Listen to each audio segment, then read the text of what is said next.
जी का Khalsa Waheguru world Sikh update देख रहे सारे दर्शकों का निੱਘਾ स्वागत है। पिछले दिन ही बंगला साहिब गुरु ग्रंथ साहिब जी के पहले प्रकाश दिहाड़े वाले दिन बचित्र नाटक की कथा शुरू कराई गई भाई बंता सिंह को। बड़ा मंदभागा लगा कि प्रकाश दिहाड़ा है ग्रंथ साहिब जी का ते कथा कराई जा रही है बचित्र नाटक की। साडे प्रबंधक साडे सो कॉल्ड लीडर ने जिहड़े की कौम नूं संदेश देना चाहते हैं। उस दिन प्रोटेस्ट में उत्थे जो हाजिर सन सरदार सतबीर सिंह जी जो अज साडे नाल साडे प्रोग्राम में हाजिर ने ते दूसरे साडे मेहमान हैगे ने सरदार रजिंदर सिंह खालसा पंचायत। आओ पहले उन्हां नाल फतेह दी साइन करिए। फिर जी वाहिगुरू जी का खालसा वाहिगुरू जी की फतेह। वाहिगुरू जी का खालसा वाहिगुरू जी की फतेह जी। सतबीर सिंह वीर जी वाहिगुरू जी का खालसा वाहिगुरू जी की फतेह। वाहिगुरू जी का खालसा वाहिगुरू जी की फतेह। दूसरे मेहमान सरदार रजिंदर सिंह खालसा पंचायत उन्हां वल मुकदमना। खालसा जी गल करिए जे बचित्र नाटक की सो कॉल्ड दसम ग्रंथ की एक रौला पाया जाता है एक सानू किया जाता है जी कि जे दसम ग्रंथ नूं नकार दोगे तो फिर 10 गुरु साहबान के नाम कित्थों लियाओगे जे बचित्र नहीं होए रहा ते ये बड़ा रौला पाया जाता है। इस बारे थोड़ा विस्तार ही दसो। विस्तार च की दसना जी, मैनू तो इन्हां लोकां दी अकल दे उत्ते तरस आंदा है ਜਿਹੜੇ ਸਾਨੂੰ ਇਹ ਦੱਸ ਰਹੇ ਨੇ ਕਿ ਅਸੀਂ ਆਪਣੇ 10 ਗੁਰੂ ਸਾਹਿਬਾਨ ਦੇ ਨਾਂ ਨਹੀਂ ਜਾਣ ਸਕਦੇ ਜਿੰਨਾ ਚਿਰ ਦਸਮ ਗ੍ਰੰਥ ਨਾ ਹੋਏਗਾ ਜੀ, ਜਿਹਦੇ ਵਿੱਚ ਇੱਕ ਵਾਰੀ ਸਿਰਫ 9 ਗੁਰੂ ਸਾਹਿਬਾਨ ਦੇ ਆਏ ਨੇ ਜਿਹਨੂੰ ਇਹ ਦੁਰਗਾ ਕੀ ਵਾਰ ਕਹਿੰਦੇ ਨੇ। ਇਹ ਤੇ ਚੰਡੀ ਦੀ ਵਾਰ ਕਹਿੰਦੇ ਨੇ ਲੇਕਿਨ ਅਸਲ ਦੇ ਵਿੱਚ ਉਹਦਾ ਸਿਰਲੇਖ ਜਿਹੜਾ ਦੁਰਗਾ ਕੀ ਵਾਰ ਹੈ। ਜੀ ਭਾਈ ਨੰਦਲਾਲ ਸਿੰਘ ਦੀਆਂ ਰਚਨਾਵਾਂ ਦੇ ਵਿੱਚ ਸਾਰੇ ਗੁਰੂ ਸਾਹਿਬਾਨ ਦੇ ਨਾਂ ਆਉਂਦੇ ਨੇ। ਸਭ ਤੋਂ ਵੱਡੀ ਗੱਲ ਗੁਰੂ ਸਾਹਿਬਾਨ ਦੇ ਨਾਂ ਤੇ ਐਸੀ ਚੀਜ਼ ਹੈ ਜਿਹੜਾ ਹਰ ਸਿੱਖ ਆਪਣੇ ਬੱਚੇ ਨੂੰ ਜਨਮ ਤੋਂ ਰਟਵਾਉਂਦਾ। ਹਾਂਜੀ ਹਾਂਜੀ ਬਿਲਕੁਲ ਠੀਕ ਹੈ। ਸਾਨੂੰ ਮਾਫ ਕਰਨਾ ਮੇਰੀ ਉਮਰ 75 ਸਾਲ ਦੀ ਹੈ ਲੇਕਿਨ ਬਚਪਨ ਤੋਂ ਲੈ ਕੇ ਅੱਜ ਤੱਕ ਕਿਸੇ ਗ੍ਰੰਥ ਵਿੱਚੋਂ ਨਹੀਂ ਪੜ੍ਹਨਾ ਪਿਆ ਸਾਡੇ ਗੁਰੂ ਸਾਹਿਬਾਨ ਦੇ ਕੀ ਨਾਂ ਨੇ। ਜਦੋਂ ਦੀ ਹੋਸ਼ ਸੰਭਾਲੀ ਮਾਂ ਪਿਓ ਨੇ ਉਸ ਤੋਂ ਪਹਿਲਾਂ ਗੁੜਤੀ ਚ ਦਿੱਤੇ ਹੋਏ ਨੇ। ਜੀ ਜਿਹੜੇ ਲੋਕ ਇਹ ਕਹਿ ਰਹੇ ਨੇ ਕਿ ਜੇ ਬਚਿੱਤਰ ਨਾਟਕ ਨਹੀਂ ਹੋਇਆ ਗ੍ਰੰਥ ਤੇ ਦਸਮ ਗੁਰੂ ਸਾਹਿਬਾਨ ਦੇ ਨਾਂ ਕਿਵੇਂ ਆਉਣਗੇ, ਉਹਨਾਂ ਦੇ ਸਿਰਫ ਅਕਲ ਤੇ ਤਰਸ ਕੀਤਾ ਜਾ ਸਕਦਾ। ਹਾਂਜੀ ਹਾਂਜੀ ਬਿਲਕੁਲ ਠੀਕ ਕਹਿ ਰਹੇ। ਇਤਿਹਾਸ ਦੀਆਂ ਇਤਨੀਆਂ ਕਿਤਾਬਾਂ ਨੇ, ਸਾਰੀਆਂ ਇਤਿਹਾਸਕ ਕਿਤਾਬਾਂ ਖਤਮ ਹੋ ਗਈਆਂ ਨੇ।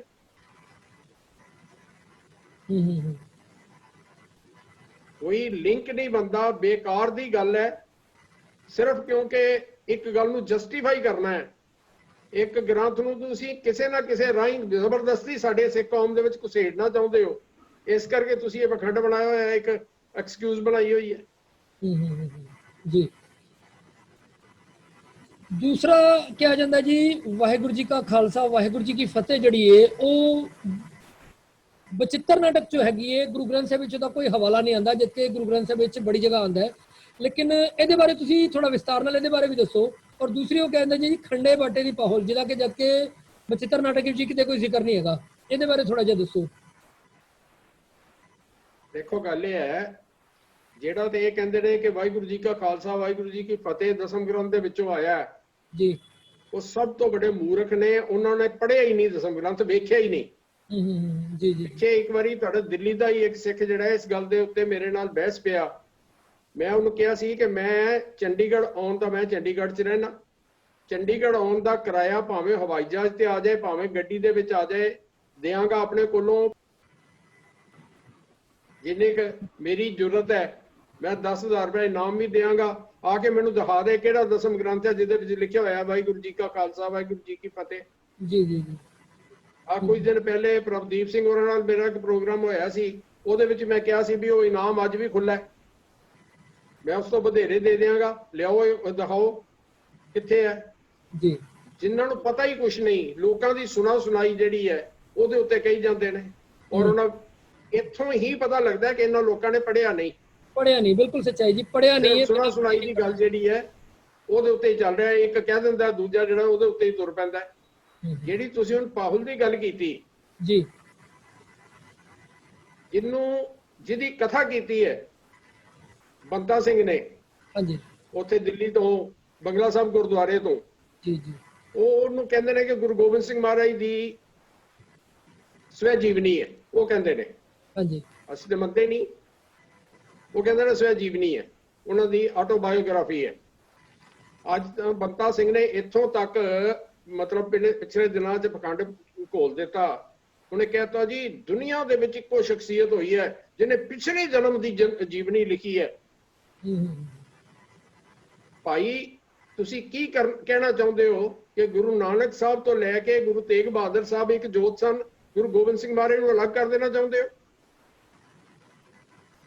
ਪਹਿਲੇ 9 ਪਾਤਸ਼ਾਹਾਂ ਦੇ ਵਿੱਚੋਂ ਤਾਂ ਕਿਸੇ ਨੇ ਲਿਖੀ ਨਹੀਂ ਜੀ, ਬਿਲਕੁਲ। ਗੁਰੂ ਗੋਬਿੰਦ ਸਿੰਘ ਮਹਾਰਾਜ ਨੇ ਲਿਖ ਦਿੱਤੀ ਪਿਛਲੇ ਜੀਵਨ ਦੀ। ਇਹਦਾ ਮਤਲਬ ਹੈ ਜਿਹੜੀ ਗੁਰੂ ਨਾਨਕ ਸਾਹਿਬ ਤੋਂ ਲੈ ਕੇ 10ਵੇਂ ਪਾਤਸ਼ਾਹ ਤੱਕ ਇੱਕ ਨਾਨਕ ਜੋਤ ਚੱਲੀ, ਉਹਦੇ ਵਿੱਚ ਤੁਸੀਂ ਵਖਰੇਵਾਂ ਪਾਉਣਾ ਚਾਹੁੰਦੇ ਹੋ ਇਹ ਕਹਿ ਕੇ। ਫਿਰ ਜਿਹੜੀ ਉਹਨਾਂ ਨੇ ਸਵੈ ਜੀਵਨੀ ਲਿਖੀ, ਉਹਦੇ ਵਿੱਚ ਆਪਣੇ ਜੀਵਨ ਦੀਆਂ ਜਿਹੜੀਆਂ ਅਤ ਮਹੱਤਵਪੂਰਨ ਘਟਨਾਵਾਂ ਨੇ ਉਹ ਤਾਂ ਜ਼ਰੂਰ ਲਿਖਣਗੇ। ਹਾਂਜੀ ਆਪਾਂ ਜੰਗਾਂ ਨੂੰ ਛੱਡ ਦਈਏ, ਉਹਦੇ ਬਾਅਦ ਗੁਰੂ ਗੋਬਿੰਦ ਸਿੰਘ ਮਹਾਰਾਜ ਦੇ ਜੀਵਨ ਦੀਆਂ 3 ਅਤ ਮਹੱਤਵਪੂਰਨ ਘਟਨਾਵਾਂ ਨੇ। ਪਹਿਲੀ ਗੁਰੂ ਤੇਗ ਬਹਾਦਰ ਸਾਹਿਬ ਦੀ ਸ਼ਹੀਦੀ, ਹਾਂਜੀ ਦੂਸਰੀ ਖੰਡੇ ਬਾਟੇ ਦੀ ਪਾਹੁਲ ਛਕਾਣਾ ਜੀ, ਤੇ ਤੀਸਰਾ ਗੁਰੂ ਗ੍ਰੰਥ ਸਾਹਿਬ ਨੂੰ ਗੁਰਗੱਦੀ ਦੇਣਾ। ਗੁਰੂ ਗ੍ਰੰਥ ਸਾਹਿਬ ਨੂੰ ਗੁਰਗੱਦੀ ਦੇਣ ਵਾਲੀ ਗੱਲ ਜਿਹੜੀ ਹੈ ਉਹ ਆ ਨਹੀਂ ਸਕਦੀ, ਕਿਉਂਕਿ ਉਹਨਾਂ ਦੇ ਜੀਵਨ ਦੇ ਆਖਰੀ ਸਮੇਂ ਦੀ ਗੱਲ ਹੈ। ਅਕਾਲ ਪੈਣਾ ਕਰਨ ਤੋਂ ਇੱਕ ਦਿਨ ਪਹਿਲੇ ਹੀ ਗੁਰਗੱਦੀ ਦਿੱਤੀ ਨਾ ਜੀ, ਜੀ ਜੀ, ਨਹੀਂ ਆ ਸਕਦੀ। ਗੁਰੂ ਤੇਗ ਬਹਾਦਰ ਸਾਹਿਬ ਦੀ ਆ ਗਈ, ਲੇਕਿਨ ਉਹ ਜਿਹੜੇ ਰੂਪ ਦੇ ਵਿੱਚ ਆਈ, ਜਿਸ ਨੇ ਹੁਣੇ ਆਪਾਂ ਡਿਸਕਸ ਕਰਾਂਗੇ, ਉਹਦੀ ਆਪਾਂ ਗੱਲ ਕਰ ਲਾਂਗੇ। ਜਿਹੜੀ ਉਹਨਾਂ ਦੇ ਜੀਵਨ ਦੀ ਦੂਸਰੀ ਸਭ ਤੋਂ ਮਹੱਤਵਪੂਰਨ ਘਟਨਾ ਹੈ, ਖਾਲਸਾ ਪੰਥ ਦੀ ਸਾਜਨਾ ਕਰਨੀ, ਪਾਹੁਲ ਛਕਾਉਣੀ, ਉਹਦਾ ਜ਼ਿਕਰ ਹੀ ਕੋਈ ਨਹੀਂ ਉੱਥੇ। ਜੇ ਉਹਦਾ ਜ਼ਿਕਰ ਹੋਣਾ ਸੀ ਤੇ ਬਚਿੱਤਰ ਨਾਟਕ ਭਾਗ ਦੇ ਵਿੱਚ ਹੀ ਹੋਣਾ ਸੀ ਨਾ, ਜਿਹਨੂੰ ਸਵੈ ਜੀਵਨੀ ਕਹਿੰਦੇ ਨੇ ਗੁਰੂ ਗੋਬਿੰਦ ਸਿੰਘ ਮਹਾਰਾਜ ਦੀ। ਗੁਰੂ ਗੋਬਿੰਦ ਸਿੰਘ ਮਹਾਰਾਜ ਨੇ ਜੇ ਇਹਨਾਂ ਦੀ ਗੱਲ ਨੂੰ ਮੰਨ ਲਈਏ ਕਿ ਗੁਰੂ ਗੋਬਿੰਦ ਸਿੰਘ ਮਹਾਰਾਜ ਦੀ ਰਚਨਾ ਹੈ, ਤੇ ਉਹਦੇ ਵਿੱਚ ਉਹਦਾ ਨਾਂ ਹੀ ਨਹੀਂ ਆਇਆ। ਇਤਨੀ ਵੱਡੀ ਘਟਨਾ ਜਿਹਦੇ ਸਿਰ ਦੇ ਉੱਤੇ ਕਿਹਾ ਜਾਂਦਾ ਕਿ ਖਾਲਸਾ ਪੰਥ ਜਿਹੜਾ ਸਾਰਾ ਸਾਜਿਆ ਗਿਆ, ਉਸ ਘਟਨਾ ਦਾ ਜ਼ਿਕਰ ਹੀ ਕੋਈ ਨਹੀਂ। ਜਿਹੜੇ ਅੱਜ ਇਹ ਦਾਅਵੇ ਕਰ ਰਹੇ ਨੇ ਕਿ ਜੀ ਜੇ ਦਸਮ ਗ੍ਰੰਥ ਨੂੰ ਨਕਾਰ ਦੇਾਂਗੇ ਤੇ ਅੰਮ੍ਰਿਤ ਖਤਮ ਹੋ ਜਾਏਗਾ, ਉੱਥੇ ਤੇ ਅੰਮ੍ਰਿਤ ਦੀ ਗੱਲ ਹੀ ਕੋਈ ਨਹੀਂ। ਬਿਲਕੁਲ ਜੀ, ਬਿਲਕੁਲ ਬਿਲਕੁਲ।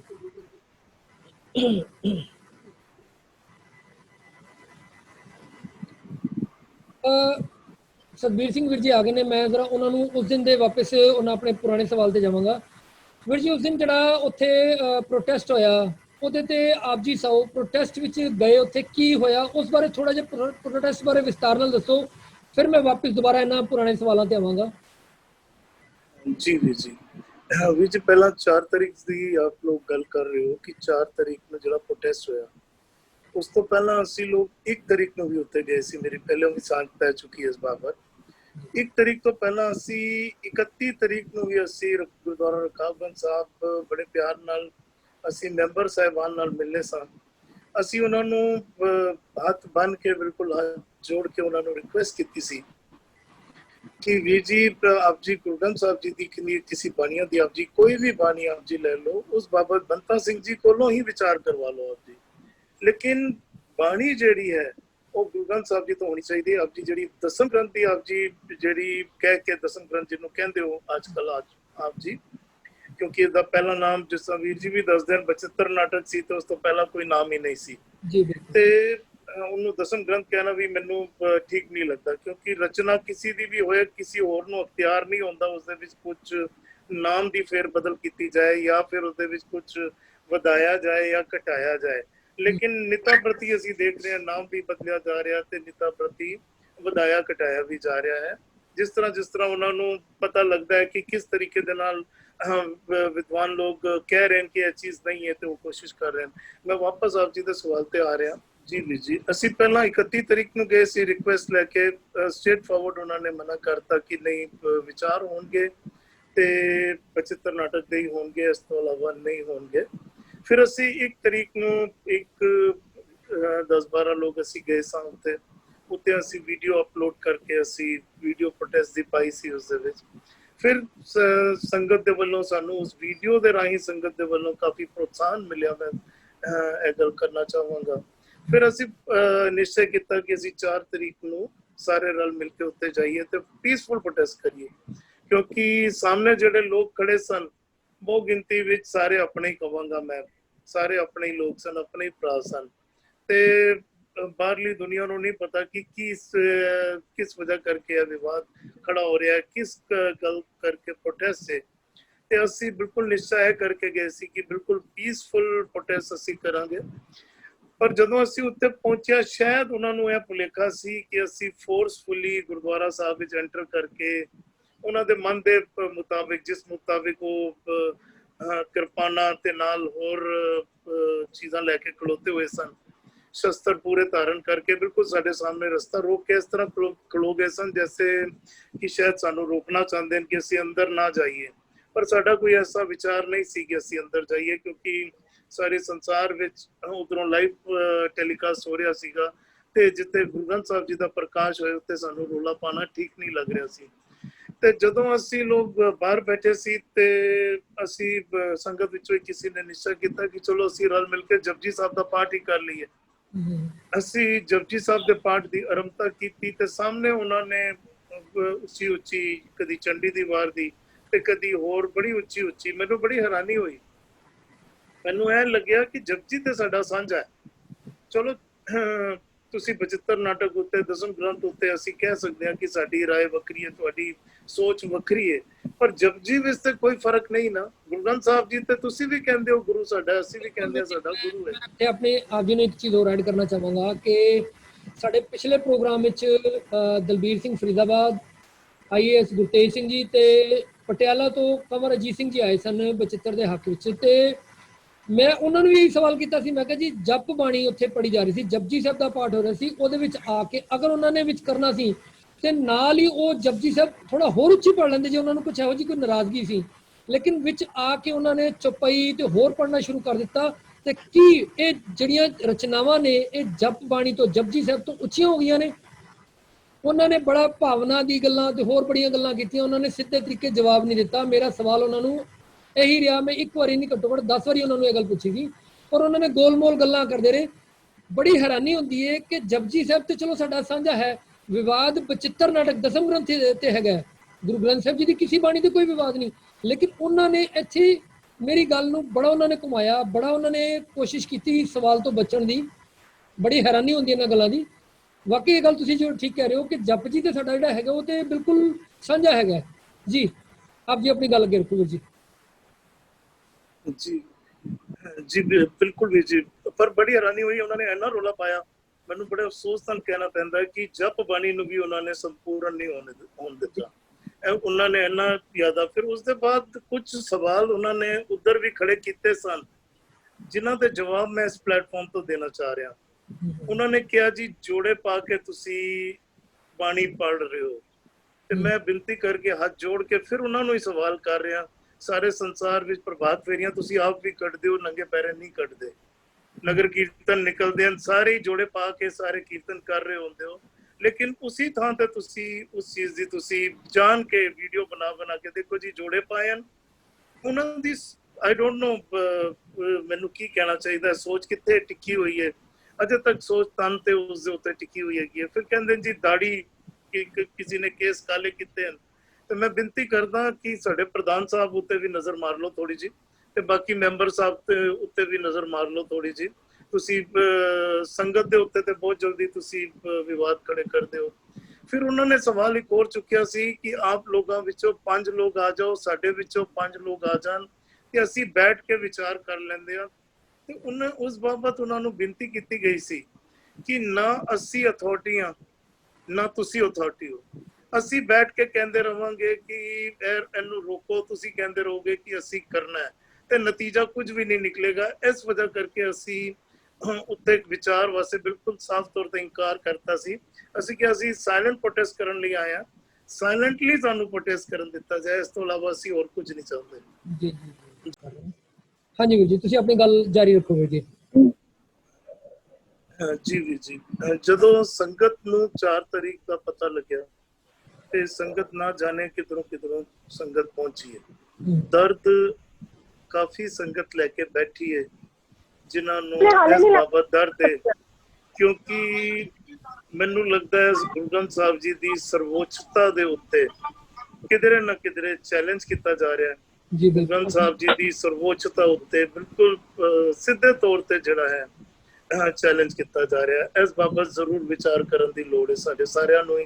ਇਸ ਬਾਰੇ ਸੰਗਤ ਕਾਨਪੁਰ ਤੋਂ ਪਹੁੰਚੀ ਹੈ, ਸੰਗਤ ਫਰੀਦਾਬਾਦ ਤੋਂ ਪਹੁੰਚੀ ਹੈ, ਸੋਨੀਪਤ ਦੀ ਸੰਗਤ ਪਹੁੰਚੀ ਹੈ, ਕਰਨਾਲ ਤੋਂ ਪਹੁੰਚੇ ਆ, ਨਾ ਜਾਣੇ ਹੋਰ ਕਿਧਰੋਂ ਪਹੁੰਚਿਆ। ਇਸ ਪਲੇਟਫਾਰਮ ਤੋਂ ਮੈਂ ਉਹਨਾਂ ਦਾ ਧੰਨਵਾਦ ਵੀ ਕਰਨਾ ਚਾਹੁੰਦਾ। ਧੰਨਵਾਦ ਕਰਨ ਦੀ ਵੈਸੇ ਮੈਨੂੰ ਲੱਗਦਾ ਨਹੀਂ ਕਿ ਕੋਈ ਐਸੀ ਧੰਨਵਾਦ ਕਰਨਾ ਚਾਹੀਦਾ ਹੈ, ਕਿਉਂਕਿ ਇਹ ਸਾਡਾ ਸਾਰਿਆਂ ਦਾ ਸਾਂਝੀ ਦੁਬਿਧਾ ਹੈ, ਸਾਂਝੀ ਪ੍ਰੋਬਲਮ ਹੈ। अब सामने भी वीर अपने ही खलोते हैं ਜਿਹੜੇ ਕਿਧਰੇ ਨਾ ਕਿਧਰੇ ਭੁਲੇਖੇ ਵਿੱਚ ਹੈਗੇ ਤੇ ਉਸ ਬਾਬਤ ਗੱਲ ਕਰਨੀ ਵੀ ਬੜੀ ਔਖੀ ਹੋ ਜਾਂਦੀ ਕਈ ਵਾਰੀ। ਜੀ ਜੀ ਜੀ ਸਰ ਰਜਿੰਦਰ ਸਿੰਘ ਖਾਲਸਾ ਜੀ, ਮੇਰਾ ਆਪ ਜੀ ਨੂੰ ਇੱਕ ਸਵਾਲ ਹੈਗਾ ਕਿ ਬਚਿੱਤਰ ਨਾਟਕ ਬਾਰੇ ਇੱਕ ਥੋੜਾ ਜਿਹਾ ਭੁਲੇਖਾ ਦੂਰ ਕਰੋ ਕਿ ਇਹ ਗੁਰਬਾਣੀ ਹੈ ਜਾਂ ਇਤਿਹਾਸ ਹੈ। ਆਖਿਰ ਹੈ ਕਿ ਇਹਨੂੰ ਮੰਨਣਾ ਕੀ ਹੈ? ਜੇ ਗੁਰਬਾਣੀ ਮੰਨਣਾ ਹੈ ਤੇ ਕੀ ਇਹ ਗੁਰਬਾਣੀ ਮਤਲਬ ਗੁਰੂ ਗ੍ਰੰਥ ਸਾਹਿਬ ਜੀ ਦੀ ਕਸੌਟੀ ਤੇ ਖਰੀ ਉਤਰਦੀ ਹੈ ਇਹਦੀ? ਜੇ ਗੁਰਬਾਣੀ ਮੰਨਣਾ ਹੈ ਤੇ ਜੇ ਇਤਿਹਾਸ ਮੰਨਣਾ ਹੈ ਤੇ ਇਹਦੇ ਚ ਐਸਾ ਕੀ ਹੈ ਜਿਹੜਾ ਇਤਿਹਾਸ ਇਹਨੂੰ ਮੰਨੀਏ ਅਸੀਂ? ਥੋੜਾ ਇਹਦੇ ਬਾਰੇ ਥੋੜਾ ਚਾਨਣ ਪਾਓ ਕਿ ਗੁਰਬਾਣੀ ਮੰਨੀਏ, ਇਤਿਹਾਸ ਮੰਨੀਏ ਕੀ ਇਹਨੂੰ? ਕਿਧਰੇ ਵੀ ਸਭ ਤੋਂ ਪਹਿਲਾਂ ਤੇ ਜਿਹੜੀ ਗੱਲ ਹੈ ਨਾ ਜੀ, ਜਿਹੜਾ ਤੁਸੀਂ ਕਹਿ ਰਹੇ ਹੋ ਕਿ ਗੁਰਬਾਣੀ ਹੈ ਜਾਂ ਇਤਿਹਾਸ ਹੈ ਜੀ, ਸਾਨੂੰ ਗੁਰਮਤ ਦੇ ਕੁਝ ਮੁੱਢਲੇ ਸਿਧਾਂਤ ਸਮਝਣੇ ਪੈਣਗੇ, ਬੇਸਿਕ ਕੁਝ ਗੁਰਬਾਣੀ ਬਾਰੇ। ਹਾਂਜੀ, ਅਸੀਂ ਗੁਰਬਾਣੀ ਉਹਨੂੰ ਕਹਿੰਦੇ ਆ ਜਿਹੜੀ ਗੁਰੂ ਦੀ ਬਾਣੀ ਹੈ। ਜੀ ਬਿਲਕੁਲ। ਅੱਜ ਸਾਡੇ ਗੁਰੂ ਨੇ ਗੁਰੂ ਗ੍ਰੰਥ ਸਾਹਿਬ ਜੀ, ਔਰ ਗੁਰੂ ਗ੍ਰੰਥ ਸਾਹਿਬ ਜੀ ਨੂੰ ਗੁਰਗੱਦੀ ਦਿੱਤੀ ਹੈ ਗੁਰੂ ਗੋਬਿੰਦ ਸਿੰਘ ਮਹਾਰਾਜ ਨੇ। ਹਾਂਜੀ, ਕੀ ਉਹਨਾਂ ਨੇ ਕਿਸੇ ਅਧੂਰੇ ਗ੍ਰੰਥ ਨੂੰ ਗੁਰਗੱਦੀ ਦਿੱਤੀ ਹੈ? ਨਾ ਜੀ, ਬਿਲਕੁਲ ਕਤਈ ਨਹੀਂ। ਜੇ ਗੁਰੂ ਗੋਬਿੰਦ ਸਿੰਘ ਮਹਾਰਾਜ ਨੇ ਆਪਣਾ ਫੈਸਲਾ ਕੀਤਾ ਹੈ ਤੇ ਉਸ ਫੈਸਲੇ ਉੱਤੇ ਉਂਗਲੀ ਉਠਾਉਣ ਦਾ ਕਿਸ ਨੂੰ ਅਧਿਕਾਰ ਹੈ? ਬਿਲਕੁਲ ਨਹੀਂ ਜੀ। ਹੁਣ ਉਹਦੇ ਵਿੱਚ ਇਹ ਕਿਹਾ ਜਾਏਗਾ ਕਿ ਜੀ ਦੇਖੋ ਜੀ, ਜਾਪ ਸਾਹਿਬ ਜਿਹੜਾ ਉਹਦੇ ਸਿਧਾਂਤਕ ਕੋਈ ਨਹੀਂ, ਉਹ ਅਕਾਲ ਉਸਤਤ ਦੇ ਸਿਧਾਂਤਕ ਵਖਰੇਵਾ ਕੋਈ ਨਹੀਂ। ਜੇ ਇਸ ਵਿਸ਼ੇ ਤੇ ਵੀ ਆਪਾਂ ਗੱਲ ਕਰਾਂਗੇ ਤੇ ਮੈਂ ਉਹਦੇ ਬਾਰੇ ਵੀ ਤੁਹਾਨੂੰ ਸਾਰਾ ਸਪਸ਼ਟ ਕਰ ਸਕਣਾ। ਲੇਕਿਨ ਕੋਈ ਬੰਦਾ ਇੱਕ ਕਵਿਤਾ ਲਿਖੇ ਜੀ, ਉਹ ਗੁਰਮਤਿ ਅਨੁਸਾਰੀ ਹੋਵੇ, ਕੀ ਇਸ ਨੂੰ ਗੁਰਬਾਣੀ ਮੰਨ ਲਵਾਂਗੇ? ਨਹੀਂ ਜੀ, ਬਿਲਕੁਲ ਨਹੀਂ। ਇਹ ਕਿਸੇ ਦੀਆਂ ਰਚੀਆਂ ਹੋਈਆਂ ਕਵਿਤਾਵਾਂ ਨੇ, ਉਹਦੇ ਵਿੱਚ ਜਿਹੜਾ ਭਾਗ ਕਿਹਾ ਜਾਂਦਾ ਜੀ ਇਤਿਹਾਸ, ਉਹ ਇਤਿਹਾਸ ਤਾਂ ਹੈ ਨਹੀਂ, ਮਿਥਿਆਸ ਹੈ। ਔਰ ਮਿਥਿਆਸ ਹੈ ਸੰਬੰਧਿਤ ਹਿੰਦੂ ਕੌਮ ਨਾਲ। ਸਿੱਖ ਕੌਮ ਦਾ ਉਹਦੇ ਨਾਲ ਕੀ ਸੰਬੰਧ ਹੈ? ਜੇ ਗੁਰੂ ਗੋਬਿੰਦ ਸਿੰਘ ਮਹਾਰਾਜ ਨੇ ਕੋਈ ਇਤਿਹਾਸ ਲਿਖਾਣਾ ਸੀ ਤੇ ਆਪਣੇ ਪਿਛਲੇ ਗੁਰੂ ਸਾਹਿਬਾਨ ਦਾ ਕਿਉਂ ਨਾ ਲਿਖਾਉਂਦੇ? ਬਿਲਕੁਲ ਠੀਕ ਹੈ। ਜੇ ਗੁਰੂ ਗੋਬਿੰਦ ਸਿੰਘ ਮਹਾਰਾਜ ਨੇ ਲਿਖਾਣਾ ਸੀ, ਪਹਿਲੀ ਗੱਲ ਤੇ ਸਮਝਣ ਵਾਲੀ ਹੈ, ਜੇ 9 ਪਾਤਸ਼ਾਹੀਆਂ ਦੇ ਵਿੱਚੋਂ ਕਿਸੇ ਨੇ, 3 ਪਾਤਸ਼ਾਹੀਆਂ ਨੇ, 6ਵੇਂ 7ਵੇਂ 8ਵੇਂ ਸਤਿਗੁਰੂ ਨੇ, ਗੁਰੂ ਹਰਗੋਬਿੰਦ ਸਾਹਿਬ ਨੇ, ਗੁਰੂ ਹਰਰਾਏ ਸਾਹਿਬ ਨੇ, ਗੁਰੂ ਹਰਕ੍ਰਿਸ਼ਨ ਸਾਹਿਬ ਨੇ ਬਾਣੀ ਨਹੀਂ ਉਚਾਰਨ ਕੀਤੀ, ਜੀ ਬਿਲਕੁਲ, ਫਿਰ ਵੀ ਉਹ ਸਾਡੇ ਗੁਰੂ ਸਨ। ਠੀਕ ਹੈ ਜੀ। ਗੁਰੂ ਹੋਣ ਵਾਸਤੇ ਕੰਡੀਸ਼ਨ ਨਹੀਂ ਕਿ ਬਾਣੀ ਉਚਾਰਨੀ ਹੈ ਜੀ। ਸੋ ਇਸ ਵਾਸਤੇ ਕੋਈ ਐਡਾ ਪਹਾੜ ਨਹੀਂ ਡਿੱਗ ਪੈਣਾ ਜੇ ਅਸੀਂ ਮੰਨ ਲਾਂਗੇ ਗੁਰੂ ਗੋਬਿੰਦ ਸਿੰਘ ਮਹਾਰਾਜ ਨੇ ਕੋਈ ਬਾਣੀ ਨਹੀਂ ਉਚਾਰਨ ਕੀਤੀ। ਉਹਨਾਂ ਸਾਰਿਆਂ ਨੇ, ਇਹ ਗੁਰੂ ਸਾਹਿਬਾਨ ਜਿਨ੍ਹਾਂ ਨੇ ਬਾਣੀ ਉਚਾਰਨ ਕੀਤੀ ਹੈ, ਕਿਸੇ ਨੇ ਕੋਈ ਕਹਾਣੀਆਂ ਲਿਖੀਆਂ, ਕੋਈ ਇਤਿਹਾਸ ਲਿਖਿਆ? ਸਿਰਫ ਇਸ ਦੇ ਸਵਾਏ ਇਸ ਦੇ ਕਿ ਕੁਝ ਸੰਕੇਤ ਮਿਲਦੇ ਨੇ ਸਾਨੂੰ ਇਤਿਹਾਸ ਦੇ ਉੱਥੋਂ, ਜਿਵੇਂ ਬਲਵੰਡ ਖੀਵੀ ਨੇਕ ਜਨ ਜਿਸ ਬਹੁਤੀ ਛਾਉ ਪਤਰਾਲੀ, ਲੰਗਰ ਦੌਲਤ ਵੰਡੀ ਹੈ ਰਸਈ ਅੰਮ੍ਰਿਤ ਖੀਰ ਘਿਆਲੀ। ਉੱਥੋਂ ਇੱਕ ਥੋੜਾ ਜਿਹਾ ਸੰਕੇਤ ਮਿਲਦਾ ਕਿ ਗੁਰੂ ਘਰ ਦੇ ਵਿੱਚ ਲੰਗਰ ਦੀ ਮਰਿਆਦਾ ਗੁਰੂ ਅਮਰਦਾਸ ਪਾਤਸ਼ਾਹ ਦੇ ਸਮੇਂ ਤੇ ਸੀ ਜੀ। ਆਪ ਕੀ ਜੰਜ ਲੈ ਕਾਬਲੋਂ ਧਾਇਆ, ਜੋਰੀ ਮੰਗਿਆ ਦਾਨ ਵੇ ਲਾਲੋ। ਉੱਥੋਂ ਸੰਕੇਤ ਮਿਲਦਾ ਹੈ ਕਿ ਬਾਬਰ ਨੇ ਹਮਲਾ ਕੀਤਾ ਸੀ ਗੁਰੂ ਨਾਨਕ ਸਾਹਿਬ ਦੇ ਸਮੇਂ ਦੇ ਉੱਤੇ, ਜਿਸ ਵੇਲੇ ਗੁਰੂ ਨਾਨਕ ਸਾਹਿਬ ਹਯਾਤੀ ਦੇ ਵਿੱਚ ਸਨ। ਲੇਕਿਨ ਕਿਸੇ ਗੁਰੂ ਸਾਹਿਬਾਨ ਨੇ ਇਤਿਹਾਸ ਨਹੀਂ ਲਿਖਾਇਆ ਤੇ ਗੁਰੂ ਗੋਬਿੰਦ ਸਿੰਘ ਮਹਾਰਾਜ ਨੇ ਸਾਰਾ ਹੀ ਸਿਸਟਮ ਬਦਲ ਦਿੱਤਾ। ਗੁਰਬਾਣੀ ਕੋਈ ਉਚਾਰਨ ਕੀਤੀ ਨਹੀਂ ਤੇ ਇਤਿਹਾਸ ਵੀ ਲਿਖਿਆ ਨਹੀਂ, ਮਿਥਿਆਸ ਦੀ ਟ੍ਰਾਂਸਲੇਸ਼ਨ ਕਰਕੇ ਤੁਹਾਡੇ ਅੱਗੇ ਰੱਖਤੀ।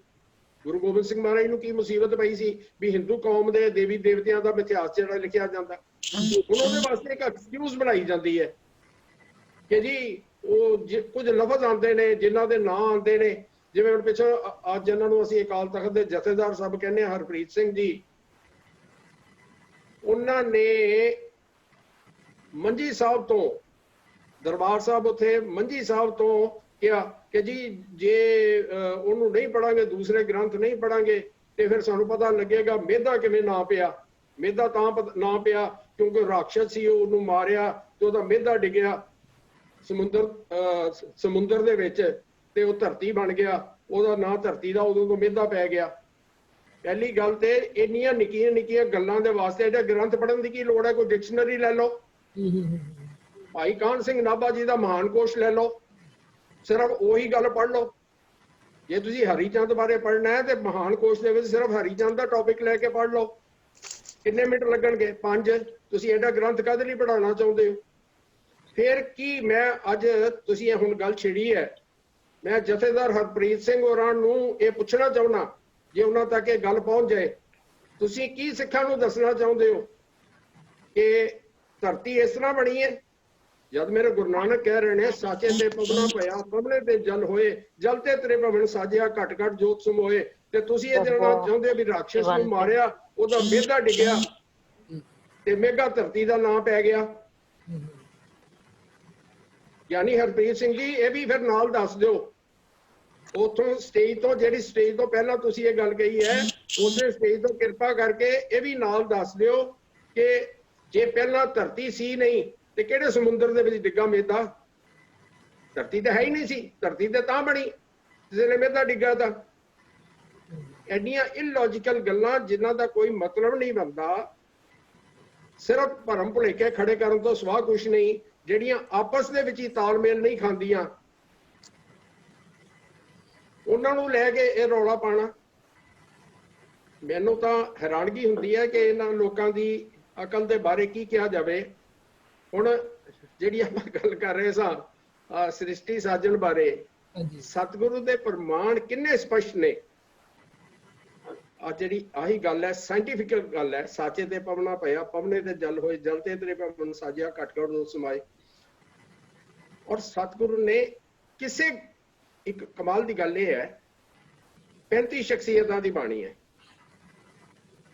6 ਗੁਰੂ ਸਾਹਿਬਾਨ ਦੀ, 15 ਭਗਤ ਸਾਹਿਬਾਨ ਦੀ, 11 ਭੱਟ ਸਾਹਿਬਾਨ ਦੀ, 3 ਗੁਰਸਿੱਖਾਂ ਦੀ।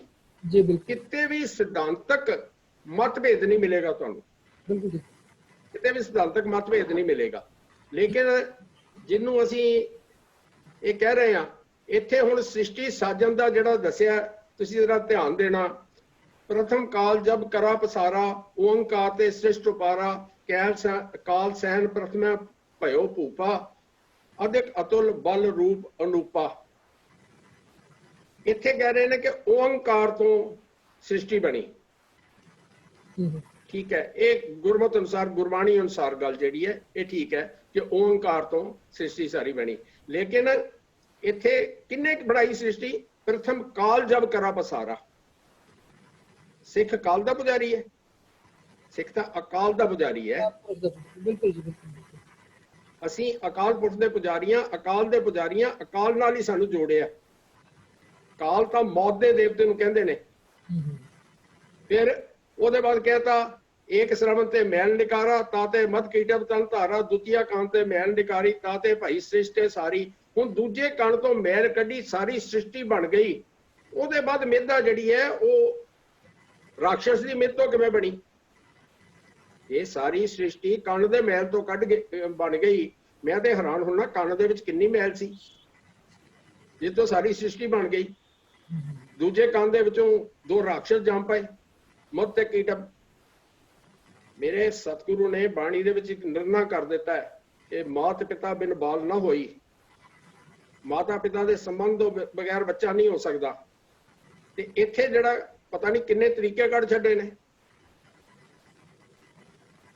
ਇੱਥੇ ਤਾਂ ਇਹੋ ਜਿਹੇ ਤਰੀਕੇ ਦੱਸ ਛੱਡੇ ਨੇ ਜਿਨ੍ਹਾਂ ਬਾਰੇ ਸੋਚ ਕੇ ਵੀ ਬੰਦਾ ਜਿਹੜਾ ਹੈ ਉਹ ਹੈਰਾਨ ਹੋ ਜਾਂਦਾ ਹੈ ਕਿ ਆਪਸ ਦੇ ਵਿੱਚ ਇੱਕ ਹੈਗਾ, ਇਹਦੇ ਵਿੱਚ ਹੀ ਵਿਚਿੱਤਰ ਨਾਟਕ ਜਾਂਦਾ ਹੈ। ਕਰ ਬਾਮ ਮਾਤਰ ਸਮਾਨ, ਕਰ ਦਨਛੰਤਰ ਪ੍ਰਮਾਣ, ਕੀਆ ਪਾਣ ਭੋਗ ਵਿਚਾਰ, ਤਬ ਭਏ ਦੱਤ ਕੁਮਾਰ। ਥੋੜਾ ਜਿਹਾ ਮਤਲਬ ਸਮਝਣਾ। ਕਰ ਬਾਮ ਖੱਬਾ ਹੱਥ, ਮਾਤਰ ਸਮਾਨ ਮਾਂ ਵਰਗਾ ਹੈ। ਖੱਬਾ ਹੱਥ ਜਿਹੜਾ ਹੈ ਇਹ ਮਾਂ ਦੀ ਜਗ੍ਹਾ ਤੇ ਹੈ, ਸੱਜਾ ਹੱਥ ਜਿਹੜਾ ਹੈ ਕਰ ਦਸ਼ੰਤਰ ਪ੍ਰਮਾਣ ਇਹ ਪਿਤਾ ਦੀ ਜਗ੍ਹਾ ਹੈ। ਦੋਨਾਂ ਨੂੰ ਰਗੜਿਆ ਤੇ ਦੱਤ ਕੁਮਾਰ ਬੱਚਾ ਜਿਹੜਾ ਹੈ ਉਹ ਪੈਦਾ ਹੋ ਗਿਆ। ਦੋਨਾਂ ਨੂੰ ਰਗੜਨ ਦੇ ਨਾਲ ਭੋਗ ਹੋ ਗਿਆ, ਉਸ ਭੋਗ ਦੇ ਵਿੱਚੋਂ ਦੱਤ ਕੁਮਾਰ ਬੱਚਾ ਪੈਦਾ ਹੋ ਗਿਆ। ਕੀ ਗੁਰਬਾਣੀ ਨੇ ਸਾਨੂੰ ਇਹੀ ਸਿਖਾਇਆ ਕਿ ਇਹ ਗੁਰਬਾਣੀ ਅਨੁਸਾਰ ਗੱਲਾਂ ਨੇ? ਗੁਰੂ ਗੋਬਿੰਦ ਸਿੰਘ ਮਹਾਰਾਜ ਦਾ ਇਸ ਤੋਂ ਵੱਧ ਮਜ਼ਾਕ ਉਡਾਇਆ ਜਾ ਸਕਦਾ? ਮੈਂ ਤਾਂ ਕਹਾਂਗਾ ਮਜ਼ਾਕ ਉਡਾਇਆ ਜਾ ਰਿਹਾ ਗੁਰੂ ਗੋਬਿੰਦ ਸਿੰਘ ਮਹਾਰਾਜ ਦਾ। ਫਿਰ ਹੋਰ ਤਰੀਕੇ ਦੱਸੇ ਗਏ ਨੇ, ਬਹੁਰ ਕਾਲ ਕੀਆ ਕਮਸਾਨਾ, ਮਾਰਤ ਭਇਓ ਦੈਤ ਬਿਦ ਨਾਨਾ, ਅਧਿਕ ਪ੍ਰਸੇਤ ਧਰਨ ਪਰ ਪਰਿਓ, ਭੂਮ ਸੈਨ ਤਾਤੇ ਬਪ ਧਰਿਓ। ਕਾਲ ਮਹਾਕਾਲ ਜਿਹੜਾ ਉਹਨੇ ਬੜਾ ਜੰਗ ਕੀਤਾ।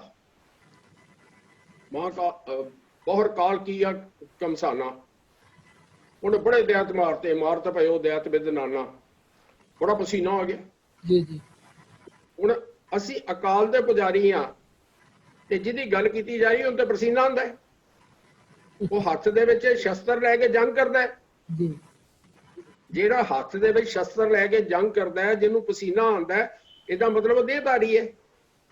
ਜਿਹੜਾ ਇਹ ਕਹਿੰਦੇ ਨੇ ਕਿ ਮਹਾਕਾਲ ਜਿਹੜਾ ਹੈ ਜਾਂ ਕਾਲ ਜਿਹੜਾ ਹੈ ਅਕਾਲ ਪੁਰਖ ਵਾਸਤੇ ਹੀ ਵਰਤਿਆ ਗਿਆ ਹੈ। ਅਕਾਲ ਪੁਰਖ ਦਾ ਜਿਹੜਾ ਹੈ ਉਹ ਨਿਰਾਕਾਰ ਹੈ ਤੇ ਮਹਾਕਾਲ ਨੂੰ ਪਸੀਨਾ ਆਉਂਦਾ ਹੈ, ਹੱਥ 'ਚ ਲੈ ਕੇ ਜੰਗ ਕਰਦਾ ਹੈ। ਫਿਰ ਬੱਚਾ ਜੰਮਣ ਦਾ ਤਰੀਕਾ ਵੀ ਨਾਲ ਵੇਖ ਲਓ ਕਿੰਨਾ ਕਮਾਲ ਦਾ ਦੱਸ ਦਿੱਤਾ ਹੈ ਕਿ ਉਹ ਪਸੀਨਾ ਜਿਹੜਾ ਡਿੱਗਾ ਉਹਦੇ ਵਿੱਚੋਂ ਜਿਹੜਾ ਭੂਮ ਸੈਨ ਪੈਦਾ ਹੋ ਗਿਆ। ਕੋਈ ਇੰਨੀ ਮਤਲਬ ਹਾਸੋਹੀਣੀ ਗੱਲਾਂ ਜਿਹੜੀਆਂ ਮੈਡੀਕਲ ਸਾਇੰਸ ਦੀ ਕਸੌਟੀ ਤੇ ਵੀ ਬਿਲਕੁਲ ਕਿਸੇ ਨੂੰ ਡਾਈਜੈਸਟ ਨਾ ਹੋਣਾ। ਨਾ ਮੈਡੀਕਲ ਸਾਇੰਸ ਦੀ ਕਸਵੱਟੀ ਤੇ ਨਾ ਗੁਰਮਤਿ ਦੀ ਕਸਵੱਟੀ। ਨਾ ਗੁਰਮਤਿ ਦੀ ਕਸੌਟੀ ਤੇ ਬਿਲਕੁਲ ਜੀ। ਸਾਡੇ ਵਾਸਤੇ ਸਭ ਤੋਂ ਵੱਡੀ ਮਹੱਤਵਪੂਰਨ ਜਿਹੜੀ ਹੈ ਉਹ ਗੁਰਮਤਿ ਹੈ। ਜਿਹੜੀਆਂ ਗੱਲਾਂ ਗੁਰਮਤਿ ਦੀ ਕਸਵੱਟੀ ਉੱਤੇ ਹੀ ਨਹੀਂ ਖਰੀਆਂ ਉਤਰਦੀਆਂ, ਉਹ ਸਾਡੇ ਵਾਸਤੇ ਕੀ ਬਣੇ ਰੱਖਦੀਆਂ ਨੇ। ਚਲੋ ਗੁਰਮਤਿ ਉਹਨਾਂ ਨੂੰ ਸਮਝ ਨਹੀਂ ਆਉਂਦੀ, ਘੱਟੋ ਘੱਟ ਮੈਡੀਕਲ ਸਾਇੰਸ ਨੂੰ ਤੇ ਮੰਨ ਲੈਣ। ਚਲੋ ਗੁਰਮਤਿ ਉਹਨਾਂ ਦੇ ਨੇੜੇ ਤੇੜੇ ਨਹੀਂ ਹੈਗੀ, ਕਿਉਂਕਿ ਉਹ ਜਿਸ ਤਰ੍ਹਾਂ ਦੀ ਗੱਲਾਂ ਕਰਦੇ ਨੇ ਗੁਰਮਤਿ ਦੇ ਪਾਸੇ ਖੜੇ ਨਜ਼ਰ ਨਹੀਂ ਆਉਂਦੇ। ਲੇਕਿਨ ਮੈਡੀਕਲ ਸਾਇੰਸ ਨੂੰ ਕੁਛ ਤੇ ਮੰਨਣ। ਜੇ ਗੁਰਮਤਿ ਉਹਨਾਂ ਦੇ ਸਮਝ ਤੋਂ ਬਾਹਰ ਦੀ ਗੱਲਾਂ ਨੇ ਤੇ ਮੈਡੀਕਲ ਸਾਇੰਸ ਨੂੰ ਸਮਝਣ, ਕਿਉਂਕਿ ਅੱਜ ਦੀ ਡੇਟ 'ਚ ਹਰ ਪੜ੍ਹਿਆ ਲਿਖਿਆ ਬੰਦਾ ਜਿਹੜਾ ਹੈ ਭਾਵੇਂ ਉਹ ਨਾਸਤਿਕ ਵੀ ਹੋਏ ਲੇਕਿਨ ਘੱਟੋ ਘੱਟ ਸਾਇੰਸ ਨੂੰ ਤੇ ਮੰਨਦਾ। ਤੇ ਇਹ ਗੱਲਾਂ ਕਰਦੇ ਨੇ ਗੁਰਮਤਿ ਵਾਲੀਆਂ ਲੇਕਿਨ ਚਲਦੇ ਨੇ ਗੁਰਮਤਿ ਤੋਂ ਉਲਟ। ਬਿਲਕੁਲ ਤੁਹਾਡੀ ਗੱਲ ਬਿਲਕੁਲ ਠੀਕ ਹੈ ਕਿ ਇਹਨਾਂ ਨੂੰ ਗੁਰਮਤਿ ਦੀ ਕੋਈ ਸੋਝੀ ਨਹੀਂ ਜੀ। ਸਿਰਫ ਇੱਕ ਕੱਟੜਤਾ ਹੈ ਜਿਹੜੀ ਚੁੱਕੀ ਫਿਰਦੇ ਨੇ, ਸਿਰਫ ਇਸ ਨਾਂ ਦੇ ਉੱਤੇ ਕਿ ਦਸਮ ਗ੍ਰੰਥ ਹੈ, ਦਸਮ ਬਾਣੀ, ਦਸਮ ਗ੍ਰੰਥ ਕਿਸੇ ਨੇ ਪੜ੍ਹ ਕੇ ਵੀ ਨਹੀਂ ਵੇਖਿਆ। ਤੁਸੀਂ ਜੇ ਦੂਜੇ ਪਾਸੇ ਗੁਰਬਾਣੀ ਦੀ ਗੱਲ ਕਰੋ, ਸਤਿਗੁਰੂ ਨੇ ਬਾਣੀ 'ਚ ਬੜਾ ਸਪਸ਼ਟ ਕਰਦਾ ਹੈ, ਮਾਂ ਕੀ ਰਗਤ ਪਿਤਾ ਬਿਨ ਧਾਰਾ, ਮੂਰਤ ਸੂਰਤ ਕਰ ਅਪਾਰਾ, ਜੋਤ ਦਾਤ ਜੇਤੀ ਸਭ ਤੇਰੀ, ਤੂੰ ਕਰਤਾ ਸਭ ਠਾਈ ਹੈ, ਮਾਂ ਕੀ ਰਗਤ ਪਿਤ ਬਿਨ ਧਾਰਾ। ਮੂਰਤ ਸੂਰਤ ਕਰ ਅਪਾਰਾ, ਏਦਾਂ ਬੰਦੀ ਮੂਰਤ ਤੇ ਸੂਰਤ। ਮਾਤਾ ਪਿਤਾ ਦਾ ਜਿਹੜਾ ਸੰਬੰਧ ਹੁੰਦਾ ਉਹਦੇ ਨਾਲ ਬੰਦਾ ਸਾਡਾ ਸਰੀਰ, ਪਸੀਨੇ ਨਾਲ ਨਹੀਂ ਬਣਿਆ ਕਰਦਾ। ਬਿਲਕੁਲ ਠੀਕ ਹੈ ਜੀ। ਬੜੀ ਦੁਖਦਾਈ ਗੱਲ ਹੈ ਕਿ ਸਿਰਫ ਇੱਕ ਭਾਵਨਾ ਦੇ ਵੇਗ ਵਿੱਚ ਵਗ ਰਹੇ ਨੇ। ਕੋਈ ਵੀ ਪੜ੍ਹਨ ਦੀ ਸਮਝਣ ਦੀ ਕੋਸ਼ਿਸ਼ ਨਹੀਂ। ਲੋਕੀ ਤੇ ਕਹਿੰਦੇ ਨੇ ਨਾ ਇਹ ਗੰਦਾ ਜੀ ਨਾ ਪੜੋ, ਮੈਂ ਕਹਿੰਦਾ ਜ਼ਰੂਰ ਪੜੋ। ਮੈਂ ਆਪਣੇ ਆਪ ਮੰਨਦਾ ਇਸ ਗੱਲ ਨੂੰ। ਅਸੀਂ ਵੀ ਕਿਸੇ ਟਾਈਮ ਦੇ ਉੱਤੇ ਦਸਮ ਗ੍ਰੰਥ ਪ੍ਰਤੀ ਭਾਵਕ ਸਾਂ, ਅਸੀਂ ਵੀ ਇਹਦੀਆਂ ਬਾਣੀਆਂ ਨੂੰ ਮੰਨਦੇ ਸਾਂ, ਲੇਕਿਨ ਸੱਚਾਈ ਇਹ ਹੈ ਕਿ ਨਹੀਂ ਸੀ ਪੜਿਆ ਹੋਇਆ। ਸਿਰਫ ਅੰਮ੍ਰਿਤ ਕੀਰਤਨ ਦੇ ਵਿੱਚ ਜਿਹੜੇ ਕੋਈ ਸ਼ਬਦ ਆ ਗਏ ਉਹਨਾਂ ਨੂੰ ਲੈ ਕੇ ਲੈਕਚਰ ਕਰਨ ਲੱਗੇ ਤੇ ਉਹਨਾਂ ਨੂੰ ਵਿੱਚ ਵਰਤ ਲਿਆ, ਲੇਕਿਨ ਨਹੀਂ ਸੀ ਪੜਿਆ। ਜਿਸ ਵੇਲੇ ਵਿਵਾਦ ਬਣਿਆ ਉਸ ਵੇਲੇ ਪੜਿਆ। ਲੇਕਿਨ ਇੱਕ ਸ਼ਰਤ ਹੈ, ਇਹਨੂੰ ਪੜ੍ਹਨ ਤੋਂ ਪਹਿਲਾਂ ਗੁਰਮਤਿ ਨੂੰ ਜ਼ਰੂਰ ਸਮਝੋ, ਗੁਰਬਾਣੀ ਜ਼ਰੂਰ ਪੜੋ। ਪਹਿਲਾਂ ਗੁਰੂ ਗ੍ਰੰਥ ਸਾਹਿਬ ਦੀ ਬਾਣੀ ਪੜ੍ਹ ਲਓ, ਉਸ ਤੋਂ ਬਾਅਦ ਇਹਨੂੰ ਪੜੋ, ਫਿਰ ਸਾਡੇ ਸਮਝਾਉਣ ਦੀ ਲੋੜ ਨਹੀਂ ਪਏਗੀ। ਮੈਂ ਦਾਅਵੇ ਨਾਲ ਕਹਿਣਾ ਸਾਡੇ ਸਮਝਾਉਣ ਦੀ ਲੋੜ ਨਹੀਂ ਪਏਗੀ। ਪੜ੍ਹ ਕੇ ਆਪ ਸਮਝਣਾ ਪਏਗਾ ਕਿ ਜੋ ਅਸੀਂ ਪੜ੍ਹ ਰਹੇ ਹਾਂ ਉਹ ਗੁਰਮਤਿ ਦੀ ਕਸੌਟੀ ਤੇ ਖਰਾ ਉਤਰਦਾ ਵੀ ਹੈ ਜਾਂ ਨਹੀਂ ਉਤਰਦਾ। ਖਰਾ ਉਤਰਦਾ ਕਿ ਨਹੀਂ ਉਤਰਦਾ। ਜੀ ਬਿਲਕੁਲ। ਬੜੀ ਹੈਰਾਨੀ ਹੁੰਦੀ ਹੈ ਜੀ ਜਦੋਂ ਗੁਰੂ ਗੋਬਿੰਦ ਸਿੰਘ ਜੀ ਦੇ ਲਿਖਤਾਂ ਕਹੀਆਂ ਜਾਂਦੀਆਂ ਨੇ, ਜਦਕਿ ਇਤਿਹਾਸ ਇਸ ਗੱਲ ਦਾ ਗਵਾਹ ਹੈ ਕਿ ਗੁਰੂ ਗੋਬਿੰਦ ਸਿੰਘ ਜੀ ਨੇ ਆਪਣੇ 42 ਸਾਲ ਦੇ ਜੀਵਨ ਕਾਲ ਵਿੱਚ 14 ਜੰਗਾਂ ਲੜੀਆਂ। ਹੁਣ 14 ਜੰਗਾਂ ਲੜਨ ਦਾ ਮਤਲਬ 14 ਦਿਨ, 14 ਹਫ਼ਤੇ ਜਾਂ 14 ਮਹੀਨੇ ਨਹੀਂ ਹੁੰਦਾ ਜੀ। 14 ਜੰਗਾਂ ਦਾ ਮਤਲਬ ਇੱਕ ਜੰਗ ਦੀ ਕਈ ਸਾਲ ਵਾਸਤੇ ਤਿਆਰੀਆਂ ਹੁੰਦੀਆਂ ਨੇ, ਫਿਰ ਜੰਗ ਹੁੰਦੀ ਹੈ, ਫਿਰ ਉਹ ਜੰਗ ਦੇ ਜਿਹੜੇ ਨੁਕਸਾਨ ਜਿਹੜੇ ਉਹਨੂੰ ਸਮੇਟਣ ਲਈ ਸਮਾਂ ਲੱਗਦਾ। ਤੇ ਅਗਰ ਦੇਖਿਆ ਜਾਏ ਤੇ 14 ਜੰਗਾਂ ਗੁਰੂ ਸਾਹਿਬ ਨੇ 42 ਸਾਲ ਦੇ ਜੀਵਨ ਕਾਲ ਵਿੱਚ, ਕਈ ਵਾਰੀ ਲੱਗਦਾ ਕਿ 42 ਸਾਲ ਦਾ ਜੀਵਨ ਕਾਲ ਉਹਨਾਂ ਦੀ ਜੰਗਾਂ ਦੇ ਮੁਤਾਬਿਕ ਘੱਟ ਸੀਗਾ, ਇਹ ਲੱਗਦਾ ਹੈ, ਕਿਉਂਕਿ ਜੰਗਾਂ ਜਿਹੜੀਆਂ 14। ਔਰ ਦੂਜੀ ਹੈਰਾਨੀ ਦੀ ਗੱਲ ਹੈ ਕਿ ਉਹ 14 ਜੰਗਾਂ ਵਿੱਚੋਂ ਇੱਕ ਜੰਗ ਜਿਹੜੀ ਮੁਗਲਾਂ ਨਾਲ ਹੋਈ ਹੈ ਜਿੱਥੇ ਸਾਹਿਬਜ਼ਾਦੇ ਸ਼ਹੀਦ ਨੇ, ਬਾਕੀ 13 ਹਿੰਦੂ ਪਹਾੜੀ ਰਾਜਿਆਂ ਨਾਲ ਨੇ।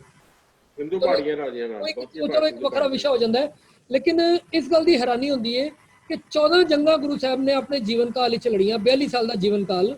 ਉਸ ਦਰਮਿਆਨ ਉਹਨਾਂ ਨੇ ਕਦੋਂ ਇਹ ਲਿਖਤਾਂ ਲਿਖ ਦਿੱਤੀਆਂ? ਫਿਰ ਇੱਕ ਅੱਜ ਮੈਂ ਪੜ੍ਹ ਰਿਹਾ ਸਾਂ, ਕਿਧਰੇ ਇੱਕ ਆਰਟੀਕਲ ਵਿੱਚ ਕਿਸੇ ਨੇ ਲਿਖਿਆ ਸੀਗਾ, ਆਖੇ ਜੀ ਗੁਰੂ ਸਾਹਿਬ ਬੜੇ ਚਮਤਕਾਰੀ ਸਨ। ਬੜੀ ਹੈਰਾਨੀ ਹੁੰਦੀ ਹੈ ਕਿ ਗੁਰਮਤਿ ਤੇ ਚਮਤਕਾਰਾਂ ਦਾ ਖੰਡਨ ਕਰਦੀ ਹੈ, ਪਰ ਇੱਥੇ ਗੁਰੂ ਸਾਹਿਬ ਨੂੰ ਹੀ ਚਮਤਕਾਰੀ ਦੱਸਿਆ ਜਾ ਰਿਹਾ। ਕਿੰਨੀ ਮਤਲਬ ਹਾਸਲ। ਜੰਗ ਕਰਨ ਲਈ ਫਿਰ ਜੰਗ ਕਰਨ ਦੀ ਲੋੜ ਹੀ ਨਹੀਂ ਸੀ, ਚਮਤਕਾਰ ਨਾਲ ਹੀ ਜੰਗ ਜਿੱਤ ਲੈਣੇ ਸੀ। ਜੇ ਚਮਤਕਾਰ ਸਨ ਤਾਂ ਫਿਰ ਜੰਗ ਕਰਨ ਦੀ ਲੋੜ ਹੀ ਨਹੀਂ ਬਣਦੀ। ਬਿਲਕੁਲ ਸੱਚ ਜੀ, ਜੰਗ ਕਰਨ ਦੀ ਲੋੜ ਹੀ ਨਹੀਂ ਸੀ, ਫਿਰ ਚਮਤਕਾਰ ਨਾਲ ਹੀ ਕੰਮ ਹੋ ਜਾਣਾ ਸੀ। ਜੀ ਜੀ ਬਿਲਕੁਲ। ਮੈਂ ਸਾਰੀਆਂ ਗੱਲਾਂ ਨੂੰ ਪਾਸੇ ਛੱਡ ਦਿਓ, ਮੈਂ ਇੱਕ ਗੱਲ ਬੇਨਤੀ ਕਰਨਾ ਚਾਹਨਾ। ਇਹ ਆਪ ਮੰਨਦੇ ਨੇ ਕਿ ਗੁਰੂ ਗ੍ਰੰਥ ਸਾਹਿਬ ਜੀ ਦਾ ਜਿਹੜਾ ਮੌਜੂਦਾ ਸਰੂਪ ਹੈ, ਇਹਦੀ ਤਿਆਰੀ ਗੁਰੂ ਗੋਬਿੰਦ ਸਿੰਘ ਮਹਾਰਾਜ ਜੀ ਨੇ ਕਰਾਈ ਦਮਦਮਾ ਸਾਹਿਬ ਤੇ। ਹਾਂਜੀ, ਕੰਮ ਉਹਨਾਂ ਨੇ ਕੀਤਾ 1705-6 ਈਸਵੀ ਦੇ ਵਿੱਚ। ਜੀ ਬਿਲਕੁਲ। ਉਹਦੇ ਬਾਅਦ ਪਹਿਲਾਂ ਤੇ ਉਹ ਕਿਉਂ ਤਿਆਰੀ ਕਰਾਉਣੀ ਪਈ, ਕਿਉਂ ਦੁਬਾਰਾ ਸੰਪਾਦਨ ਕਰਾਉਣਾ ਪਿਆ? ਕਿਉਂਕਿ 6ਵੇਂ 7ਵੇਂ 8ਵੇਂ ਸਤਿਗੁਰੂ ਨੇ ਬਾਣੀ ਨਹੀਂ ਉਚਾਰੀ ਸੀ। ਹਾਂਜੀ। 9ਵੇਂ ਪਾਤਸ਼ਾਹ ਨੇ 115 ਸ਼ਬਦ ਉਚਾਰਨ ਕੀਤੇ ਜੀ। ਉਹਦੀ ਬਾਣੀ ਗੁਰੂ ਗ੍ਰੰਥ ਸਾਹਿਬ ਤੋਂ ਬਾਹਰ ਨਹੀਂ ਰਹਿਣੀ ਚਾਹੀਦੀ। ਇਹ ਗੁਰੂ ਗੋਬਿੰਦ ਸਿੰਘ ਮਹਾਰਾਜ ਫੈਸਲਾ ਕਰ ਗਏ ਨੇ ਕਿ ਗੁਰੂ ਦੀ ਬਾਣੀ ਜਿਹੜੇ ਕਿਸੇ ਸਤਿਗੁਰੂ ਨੇ ਉਚਾਰਨ ਕੀਤੀ ਹੈ, ਉਹ ਗੁਰੂ ਗ੍ਰੰਥ ਸਾਹਿਬ ਤੋਂ ਬਾਹਰ ਨਹੀਂ ਰਹਿਣੀ ਚਾਹੀਦੀ। ਇਸੇ ਕਰਕੇ ਉਹਨਾਂ ਨੇ ਦੁਬਾਰਾ ਸੰਪਾਦਨ ਕਰਾ ਕੇ ਗੁਰੂ ਤੇਗ ਬਹਾਦਰ ਸਾਹਿਬ ਦੀ ਬਾਣੀ 115 ਸ਼ਬਦ ਜਿਹੜੇ ਨੇ ਉਹ ਗੁਰੂ ਗ੍ਰੰਥ ਸਾਹਿਬ ਦੇ ਵੀ ਦਰਜ ਕਰਾਏ।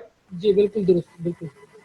1706 ਤੋਂ 1708 ਤੱਕ ਦਾ ਜਿਹੜਾ ਸਮਾਂ ਹੈ, ਸਤਿਗੁਰੂ ਦਾ ਨੰਦੇੜ ਜਾਣ ਦਾ ਤੇ ਕੋਈ ਸਮਾਂ ਨੰਦੇੜ ਦੇ ਵਿੱਚ ਹੈ। ਜੀ। ਸਫ਼ਰ ਦੇ ਵਿੱਚ ਤੁਸੀਂ ਕਹੋ ਵੀ ਕੋਈ ਗ੍ਰੰਥ ਲਿਖਿਆ, ਉਹ ਨਹੀਂ ਹੋ ਸਕਦਾ।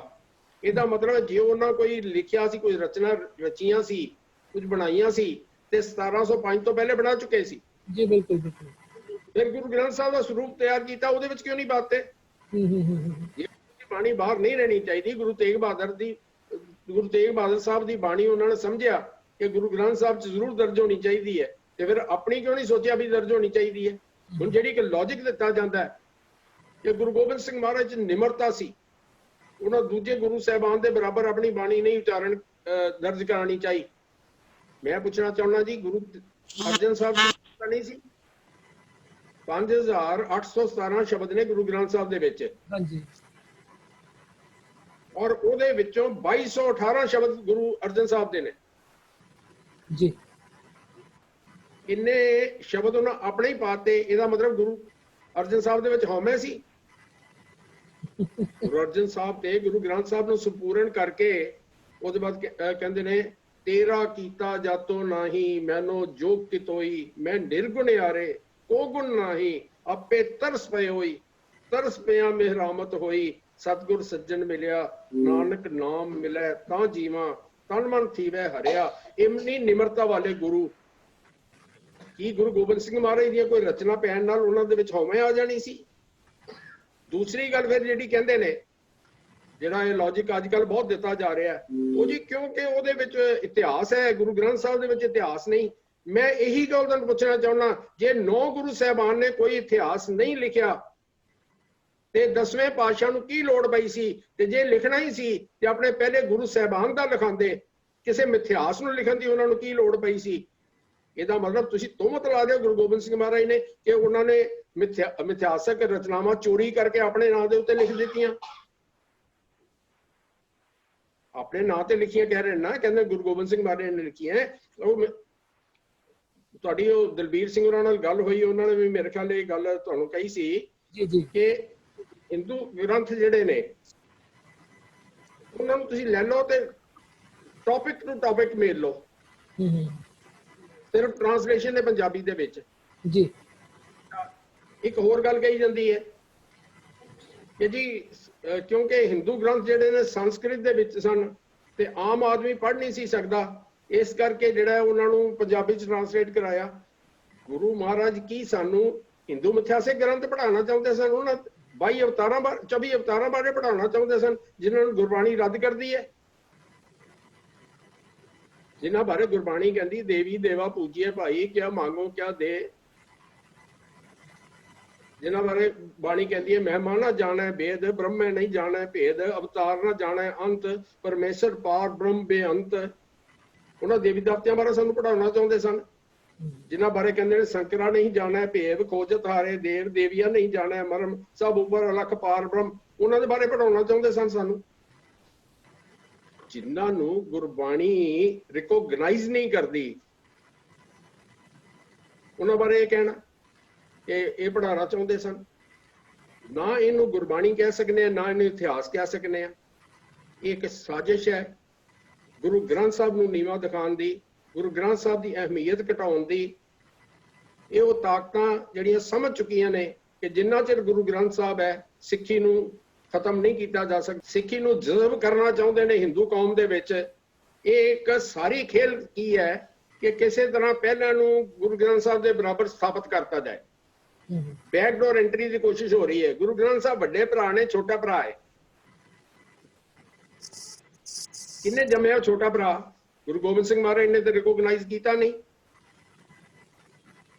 ਮੈਂ ਇੱਕ ਗੱਲ ਪੁੱਛਣਾ ਚਾਹੁੰਦਾ, ਜਦੋਂ 1705-6 ਦੇ ਵਿੱਚ ਤੁਸੀਂ ਆਪ ਮੰਨਦੇ ਹੋ ਕਿ ਗੁਰੂ ਗੋਬਿੰਦ ਸਿੰਘ ਮਹਾਰਾਜ ਨੇ ਸੰਪਾਦਨ ਕਰਾਇਆ, ਉਹ ਹੋਰ ਕੁਝ ਨਹੀਂ ਤੇ ਘੱਟੋ ਘੱਟ ਨਿਤਨੇਮ ਦੀਆਂ ਬਾਣੀਆਂ ਜਿਹੜੇ ਤੁਸੀਂ ਕਹਿੰਦੇ ਹੋ ਉਹ 13 ਦੀ ਬਜਾਏ 30 ਪੰਨੇ ਹੋ ਜਾਂਦੇ, ਹੋਰ ਤੇ ਕੁਝ ਨਹੀਂ ਸੀ ਨਾ ਜੀ। ਬਿਲਕੁਲ, ਇਸ ਤੋਂ ਵੱਧ ਤੇ ਕੁਝ ਨਹੀਂ ਸੀ ਹੋਣਾ ਤੇ ਉੱਥੇ ਘੱਟੋ ਘੱਟ ਨਿਤਨੇਮ ਦੀਆਂ ਬਾਣੀਆਂ ਤੇ ਪਾ ਦਿੰਦੇ। ਜਿਹੜੀ ਇਹ ਚੁਪਾਈ ਦਾ ਐਡਾ ਰੌਲਾ ਪਾਉਂਦੇ ਨੇ, ਪਹਿਲਾਂ ਤਾਂ ਮੈਂ ਭੁੱਲ ਨਾ ਜਾਵਾਂ, ਮੈਂ ਸਤਬੀਰ ਸਿੰਘ ਵੀਰ ਜੀ ਨੂੰ ਵਧਾਈ ਦੇਣਾ ਚਾਹੁੰਦਾ। ਇਹਨਾਂ ਨੇ ਜਿਹੜੀ ਉੱਥੇ ਜੁਰਤ ਵਿਖਾਈ ਹੈ, ਇਹ ਉਹੀ ਸੀਨ ਬਣ ਰਿਹਾ ਜਿਹੜਾ ਗੁਰਦੁਆਰਾ ਸੁਧਾਰ ਲਹਿਰ ਤੋਂ ਪਹਿਲਾਂ ਬਣਿਆ ਸੀ। ਇਹਨਾਂ ਨੇ ਦੂਜੀ ਗੁਰਦੁਆਰਾ ਸੁਧਾਰ ਲਹਿਰ ਦੀ ਸ਼ੁਰੂਆਤ ਕੀਤੀ ਹੈ। ਬਿਲਕੁਲ, ਇਹਨਾਂ ਨੇ ਉੱਥੇ ਜਾ ਕੇ ਬੰਗਲਾ ਸਾਹਿਬ ਦੂਸਰੀ ਗੁਰਦੁਆਰਾ ਸੁਧਾਰ ਲਹਿਰ ਦੀ ਸ਼ੁਰੂਆਤ ਕੀਤੀ ਹੈ। ਔਰ ਤੁਸੀਂ ਮੇਰੀ ਇਹ ਗੱਲ ਯਾਦ ਰੱਖਣਾ, ਇਹ ਵਾਕਈ ਦੂਜੀ ਗੁਰਦੁਆਰਾ ਸੁਧਾਰ ਲਹਿਰ ਹੋ ਕੇ ਨਿਬੜੇਗੀ। ਬਿਲਕੁਲ ਸੱਚਾਈ ਹੈ ਜੀ। ਇੱਕ ਮੈਂ ਬੇਨਤੀ ਕਰਨਾ ਚਾਹੁੰਦਾ, ਸਤਬੀਰ ਸਿੰਘ ਵੀਰ ਜੀ ਹੋਰ ਜਿਹੜੇ ਵੀ ਵੀਰ ਉੱਥੇ ਸਾਰੇ ਪ੍ਰੋਟੈਸਟ ਚ ਹੈਗੇ ਸਨ, ਸਾਰੇ ਵਧਾਈ ਦੇ ਪਾਤਰ ਨੇ ਜੀ। ਇਹਨਾਂ ਨੇ ਇੱਕ ਬਹੁਤ ਵੱਡਾ ਇੱਕ ਜਿਹੜਾ ਮੀਲ ਦਾ ਪੱਥਰ ਸਾਬਿਤ ਹੋਏਗਾ ਇਹਨਾਂ ਦਾ ਉਸ ਦਿਨ ਦਾ ਜਿਹੜਾ ਪ੍ਰੋਟੈਸਟ ਹੈ ਆਉਣ ਵਾਲੇ ਸਮੇਂ 'ਚ, ਇਹਦੇ 'ਚ ਕੋਈ ਸ਼ੱਕ ਨਹੀਂ। ਲੇਕਿਨ ਇੱਕ ਬੇਨਤੀ ਮੈਂ ਕਰਨਾ ਚਾਹੁੰਦਾ ਜੀ, ਇਸ ਵੇਲੇ ਸਭ ਤੋਂ ਵੱਡੀ ਇੱਕ ਲੋੜ ਹੈ ਕਿ ਅਸੀਂ ਇੱਕ ਸਾਂਝਾ ਪੰਥਕ ਜਥੇਬੰਦਕ ਢਾਂਚਾ ਬਣਾਈਏ। ਜੀ, ਜੇ ਇੱਕ ਸਾਂਝਾ ਜਥੇਬੰਦਕ ਢਾਂਚਾ ਨਹੀਂ ਬਣਾਉਂਦੇ ਤੇ ਸਾਨੂੰ ਅੱਗੋਂ ਮੂਵਮੈਂਟ ਨੂੰ ਅੱਗੇ ਚਲਾਉਣਾ ਜਿਹੜਾ ਥੋੜਾ ਜਿਹਾ ਮੁਸ਼ਕਲ ਹੋਏਗਾ। ਫਿਰ ਗੁਰੂ ਅਲੱਗ-ਅਲੱਗ ਹੋਏ ਰਵਾਂਗੇ ਤੇ ਫਿਰ ਮੂਵਮੈਂਟਾਂ ਨਹੀਂ ਚੱਲਦੀਆਂ। ਇਹਦੇ ਵਾਸਤੇ ਬਹੁਤ ਜ਼ਰੂਰੀ ਹੈ ਕਿ ਛੇਤੀ ਤੋਂ ਛੇਤੀ ਐਸਾ ਸਟੈਪ ਲਿਆ ਜਾਏ। ਔਰ ਇੱਕ ਜਿਹੜੀ ਸਾਡੇ ਵਿੱਚ ਬੜੀ ਕਮਜ਼ੋਰੀ ਹੈ ਕਿ ਅਸੀਂ ਇਲੈਕਸ਼ਨ ਤੋਂ ਬੜੇ ਡਰਦੇ ਹਾਂ। ਔਰ ਉਹਦਾ ਕਾਰਨ ਹੈ ਕਿ ਇਹ ਬਣਾਤਾ ਗਿਆ ਕਿ ਬੜਾ ਗੰਦਾ ਕੰਮ ਹੈ ਜੀ, ਇਹਦੇ ਵਿੱਚ ਆਚਰਣਹੀਨ ਲੋਕ ਨੇ। ਜੇ ਚੰਗੇ ਬੰਦੇ ਬਾਹਰ ਰਹੋਗੇ ਤੇ ਆਚਰਣਹੀਨ ਲੋਕ ਹੀ ਆਣਗੇ। ਬਿਲਕੁਲ ਸੱਚਾਈ ਹੈ ਜੀ, ਬਿਲਕੁਲ ਸੱਚਾਈ ਹੈ। ਜੇ ਚਿੱਕੜ ਸਾਫ਼ ਕਰਨਾ ਤੇ ਚੰਗੇ ਬੰਦੇ ਅੱਗੇ ਨਹੀਂ ਆਉਣਗੇ, ਇਹਦੇ ਕੋਲ ਡਰਦੇ ਹੀ ਰਹਿਣਗੇ ਤੇ ਫਿਰ ਉਹਨਾਂ ਨੂੰ ਤਾਂ ਮੌਕਾ ਮਿਲਿਆ ਹੋਇਆ। ਬਿਲਕੁਲ ਸੱਚਾਈ ਹੈ। ਤੁਸੀਂ ਆਪਣੇ ਕਰੈਕਟਰ ਤੇ ਪੱਕੇ ਰਹੋ, ਲੇਕਿਨ ਆਓ ਮੈਦਾਨ ਦੇ ਵਿੱਚ। ਇਸ ਗੱਲ ਤੋਂ ਡਰਨ ਦੀ ਲੋੜ ਨਹੀਂ ਹੈ। ਇਹ ਬੜੀ ਜ਼ਰੂਰੀ ਹੈ ਕਿ ਇੱਕ ਜਥੇਬੰਦਕ ਢਾਂਚਾ ਬਣਾਈਏ। ਜੋ ਇਹਨਾਂ ਸ਼ੁਰੂਆਤ ਕੀਤੀ ਹੈ ਇਹ ਰੰਗ ਲਿਆਏਗੀ। ਬਿਲਕੁਲ, ਆਪ ਜੀ ਨੇ ਜੋ ਇੱਕ ਸੁਝਾਅ ਦਿੱਤਾ ਬਹੁਤ ਵਧੀਆ ਹੈਗਾ ਜੀ ਕਿ ਸਾਰੇ ਜਿਹੜੇ ਇਸ ਟਾਈਮ ਵੀਰ ਨਾਲ ਵੀ ਇਸ ਟਾਈਮ ਜੁੜੇ ਹੋਏ ਨੇ, ਇਹਨਾਂ ਸਾਰਿਆਂ ਨੂੰ ਚਾਹੀਦਾ ਕਿ ਆਉਣ ਵਾਲੀ ਦਿੱਲੀ ਇਲੈਕਸ਼ਨਾਂ ਵਿੱਚ ਆਪਣਾ ਰੋਲ ਨਿਭਾਉਣ, ਪਾਰਟਿਸਿਪੇਟ ਕਰਨ। ਕਿਉਂਕਿ ਜੇ ਅਸੀਂ ਬਾਹਰ ਖਲੋ ਕੇ ਕਹਿੰਦੇ ਰਹਾਂਗੇ ਜੀ ਪੋਲਿਟਿਕਸ ਗੰਦੀ ਹੈ ਤੇ ਉਹੀ ਹੋਏਗਾ ਜੋ ਅੱਜ ਹੋ ਰਿਹਾ। ਗੁਰਦੁਆਰਿਆਂ ਦੇ ਕਾਬਿਜ਼ ਹੋ ਕੇ ਉਹ ਫਿਰ ਉਹੀ ਕਰਨਗੇ ਜੋ ਅਸੀਂ ਨਹੀਂ ਚਾਹੁੰਦੇ, ਇਹਦੇ 'ਚ ਕੋਈ ਸ਼ੱਕ ਨਹੀਂ। ਮੈਂ ਕਾਫੀ ਦੇਰ ਤੋਂ ਤੇਜਪਾਲ ਸਿੰਘ ਵੀਰ ਜੀ ਵੀ ਸਾਡੇ ਨਾਲ ਜੁੜੇ ਹੋਏ ਨੇ। ਮੈਂ ਚਾਹਾਂਗਾ ਤੇਜਪਾਲ ਸਿੰਘ ਵੀਰ ਜੀ ਆਪ ਵੀ ਕੁਝ ਇਸ ਬਾਰੇ ਆਪਣੇ ਵਿਚਾਰ ਰੱਖੋ। ਇੱਕ ਗੱਲ ਹੋਰ ਕਹਿਣੀ ਹੈ, ਇੱਕ ਗੱਲ ਹੋਰ ਕਹਿਣੀ, ਉਹਦੇ ਬਾਅਦ ਤੇਜਪਾਲ ਸਿੰਘ ਜੀ ਰਹਿਣਗੇ। ਹਾਂਜੀ, ਇੱਕ ਜਿਹੜੀਆਂ ਦਿੱਲੀ ਕਮੇਟੀ ਦੀਆਂ ਚੋਣਾਂ ਆ ਰਹੀਆਂ ਨੇ ਜੀ, ਅਸੀਂ ਬੜੇ ਭਾਵਕ ਹੋ ਜਾਂਦੇ ਆ ਜੀ ਕਿ ਜੇ ਅਸੀਂ ਆਪਣੀ ਜਥੇਬੰਦੀ ਖੜੀ ਕਰਾਂਗੇ ਤੇ ਸਰਨੇ ਔਰ ਹਾਰ ਜਾਣਗੇ, ਉਹ ਫੇਰ ਆ ਜਾਣਗੇ। ਇਹੀ ਬਾਦਲ ਜੁੰਡਲੀ ਜਿਹੜੀ ਹੈ ਫੇਰ ਆ ਜਾਏਗੀ, ਸਰਨੇ ਔਰ ਹਾਰ ਜਾਣਗੇ ਜੀ। ਇਸ ਗੱਲ ਦੇ ਉੱਤੇ ਜਿਹੜੇ ਕਥਾ ਹੋਈ ਹੈ ਬਚਿੱਤਰ ਨਾਟਕ ਦੀ ਬੰਗਲਾ ਸਾਹਿਬ ਦੇ ਵਿੱਚ, ਸਰਨਿਆਂ ਨੇ ਉਹਨੂੰ ਸਪੋਰਟ ਕੀਤਾ। ਬਿਲਕੁਲ ਜੀ। ਕੀ ਸਟੈਂਡ ਹੈ ਸਰਨਾ ਭਰਾਵਾਂ ਦਾ? ਕਿੱਥੇ ਖੜੇ ਨੇ? ਕਿਸ ਸਿਧਾਂਤ ਦੇ ਨਾਲ ਨੇ? ਸਾਨੂੰ ਜਵਾਬ ਦੇਣ। ਔਰ ਜੇ ਅਸੀਂ ਇਹੀ ਸੋਚਦੇ ਰਵਾਂਗੇ ਤੇ ਫਿਰ ਸਰਨੇ ਆ ਜਾਣ ਤਾਂ ਵੀ ਬਚਿੱਤਰ ਨਾਟਕ ਤੇ ਜਥੇਦਾਰ, ਤੇ ਜੇ ਇਹ ਆ ਜਾਣ ਤੇ ਤਾਂ ਵੀ ਬਚਿੱਤਰ ਨਾਟਕ ਤੇ ਜਥੇਦਾਰ, ਫਿਰ ਤਬਦੀਲੀ ਦਾ ਕੋਈ ਆਈ ਨਾ। ਮੌਜੂਦਾ ਸਾਰਿਆਂ ਨੂੰ ਆਪਣੀ ਆਪਣੀ ਕੁਰਸੀ ਤਬਦੀਲੀ ਲਿਆਉਣ ਲਈ ਸੰਘਰਸ਼ ਕਰਨਾ ਪਏਗਾ। ਅੱਜ ਜਿੰਨਾ ਅਸੀਂ ਜਥੇਬੰਦਕ ਹੋ ਕੇ ਉਪਰਾਲਾ ਕਰਾਂਗੇ, ਸੰਗਤ ਉਨੀ ਐਜੂਕੇਟ ਹੋਏਗੀ। ਜੀ ਜੇ ਮੈਂ ਅੱਜ ਤੋਂ 20 ਸਾਲ ਪਹਿਲੇ ਚਲਾ ਜਾਵਾਂ, ਉਸ ਵੇਲੇ ਕਿੰਨੀ ਕੁ ਜਾਗ੍ਰਿਤੀ ਸੀ ਇਸ ਦੇ ਬਾਰੇ, ਦਸਮ ਗ੍ਰੰਥ ਬਾਰੇ, ਕਿੰਨੀ ਕੁ ਜਾਗ੍ਰਿਤੀ ਸੀ ਜਥੇਦਾਰਾਂ ਬਾਰੇ। ਮੈਨੂੰ ਯਾਦ ਹੈ ਜਦੋਂ ਅਸੀਂ 2002 ਦੇ ਵਿੱਚ ਜਥੇਦਾਰਾਂ ਦੇ ਖਿਲਾਫ ਮੋਰਚਾ ਖੋਲ੍ਹਿਆ ਸੀ, ਸਾਨੂੰ ਲੋਕੀ ਕਹਿੰਦੇ ਸੀ ਤੁਸੀਂ ਪਾਗਲ ਹੋ ਗਏ ਹੋ, ਤੁਸੀਂ ਅਕਾਲ ਤਖਤ ਨਾਲ ਮੱਥਾ ਲਾ ਲਿਆ। ਉਹਨਾਂ ਨੂੰ ਸਮਝਾਉਣ ਦੇ ਵਿੱਚ ਹੀ ਇੱਕ ਬੰਦੇ ਨੂੰ ਸਮਝਾਉਣ ਲਈ 2-2 ਘੰਟੇ ਲਾਣਾ ਪੈਂਦਾ ਸੀ ਕਿ ਅਸੀਂ ਅਕਾਲ ਤਖਤ ਨਾਲ ਮੱਥਾ ਨਹੀਂ ਲਾਇਆ, ਅਸੀਂ ਅਕਾਲ ਤਖਤ ਦਾ ਸਤਿਕਾਰ ਬਚਾਉਣਾ ਚਾਹੁੰਦੇ ਹਾਂ। ਜਿਹੜੇ ਗਲਤ ਬੰਦੇ ਉੱਥੇ ਬੈਠ ਕੇ ਅਕਾਲ ਤਖਤ ਦਾ ਸਤਿਕਾਰ ਘਟਾ ਰਹੇ ਨੇ, ਉਹਨਾਂ ਖਿਲਾਫ ਮੋਰਚਾ ਲਾਇਆ। ਲੇਕਿਨ ਅੱਜ 18 ਸਾਲ ਦਾ ਸਫ਼ਰ ਤੈਅ ਕਰਨ ਤੋਂ ਬਾਅਦ ਇਹ ਪੋਜੀਸ਼ਨ ਹੈ ਕਿ ਅੱਧਾ ਸਿੱਖ ਜਗਤ ਜਿਹੜਾ ਉਹਨਾਂ ਜਥੇਦਾਰਾਂ ਨੂੰ ਨਕਾਰਦਾ, ਉਹਨਾਂ ਨੂੰ ਪ੍ਰਵਾਨ ਨਹੀਂ ਕਰਦਾ। ਸੋ ਮੈਂ ਸਿਰਫ ਇੰਨਾ ਆਮ ਸੌਰੀ ਵੀਰ ਜੀ ਇੰਤਜ਼ਾਰ ਕਰ ਰਹੇ ਨੇ ਤੇ ਮੈਂ ਵਿੱਚ ਕਹਿਤਾ ਕਿ ਮੈਂ ਪਹਿਲਾਂ ਗੱਲ ਕਰਨੀ ਹੈ। ਮੈਂ ਚਾਹੁੰਦਾ ਸੀ ਇਹ ਗੱਲ ਮੈਂ ਜ਼ਰੂਰ ਕਹਿ ਲਵਾਂ ਕਿ ਸਾਨੂੰ ਇੱਕ ਜਥੇਬੰਦਕ ਢਾਂਚਾ ਬਣਾਉਣਾ ਜਿਹੜਾ ਬਹੁਤ ਜ਼ਰੂਰੀ ਹੈ। नहीं जी, सॉरी वाली गल नहीं, आप जी के विचार बड़े ही अनमोल ने। और जी आप जी ने सरनिया की गल की है, बिल्कुल सच्चाई है जी। इस टाइम भावें सरना हो या कोई होर होण, सारिਆਂ अपनी अपनी कुर्सियां प्यारियां ने। किसी ਨੂੰ गुरु ग्रंथ साहब जी के सत्कार की मैनू नहीं लगता कि कोई चिंता है, सब अपनी कुर्सियां के प्यारे ने। सो तेजपाल वीर जी, आप जी हुण जो अपने थोड़े विचार रखो।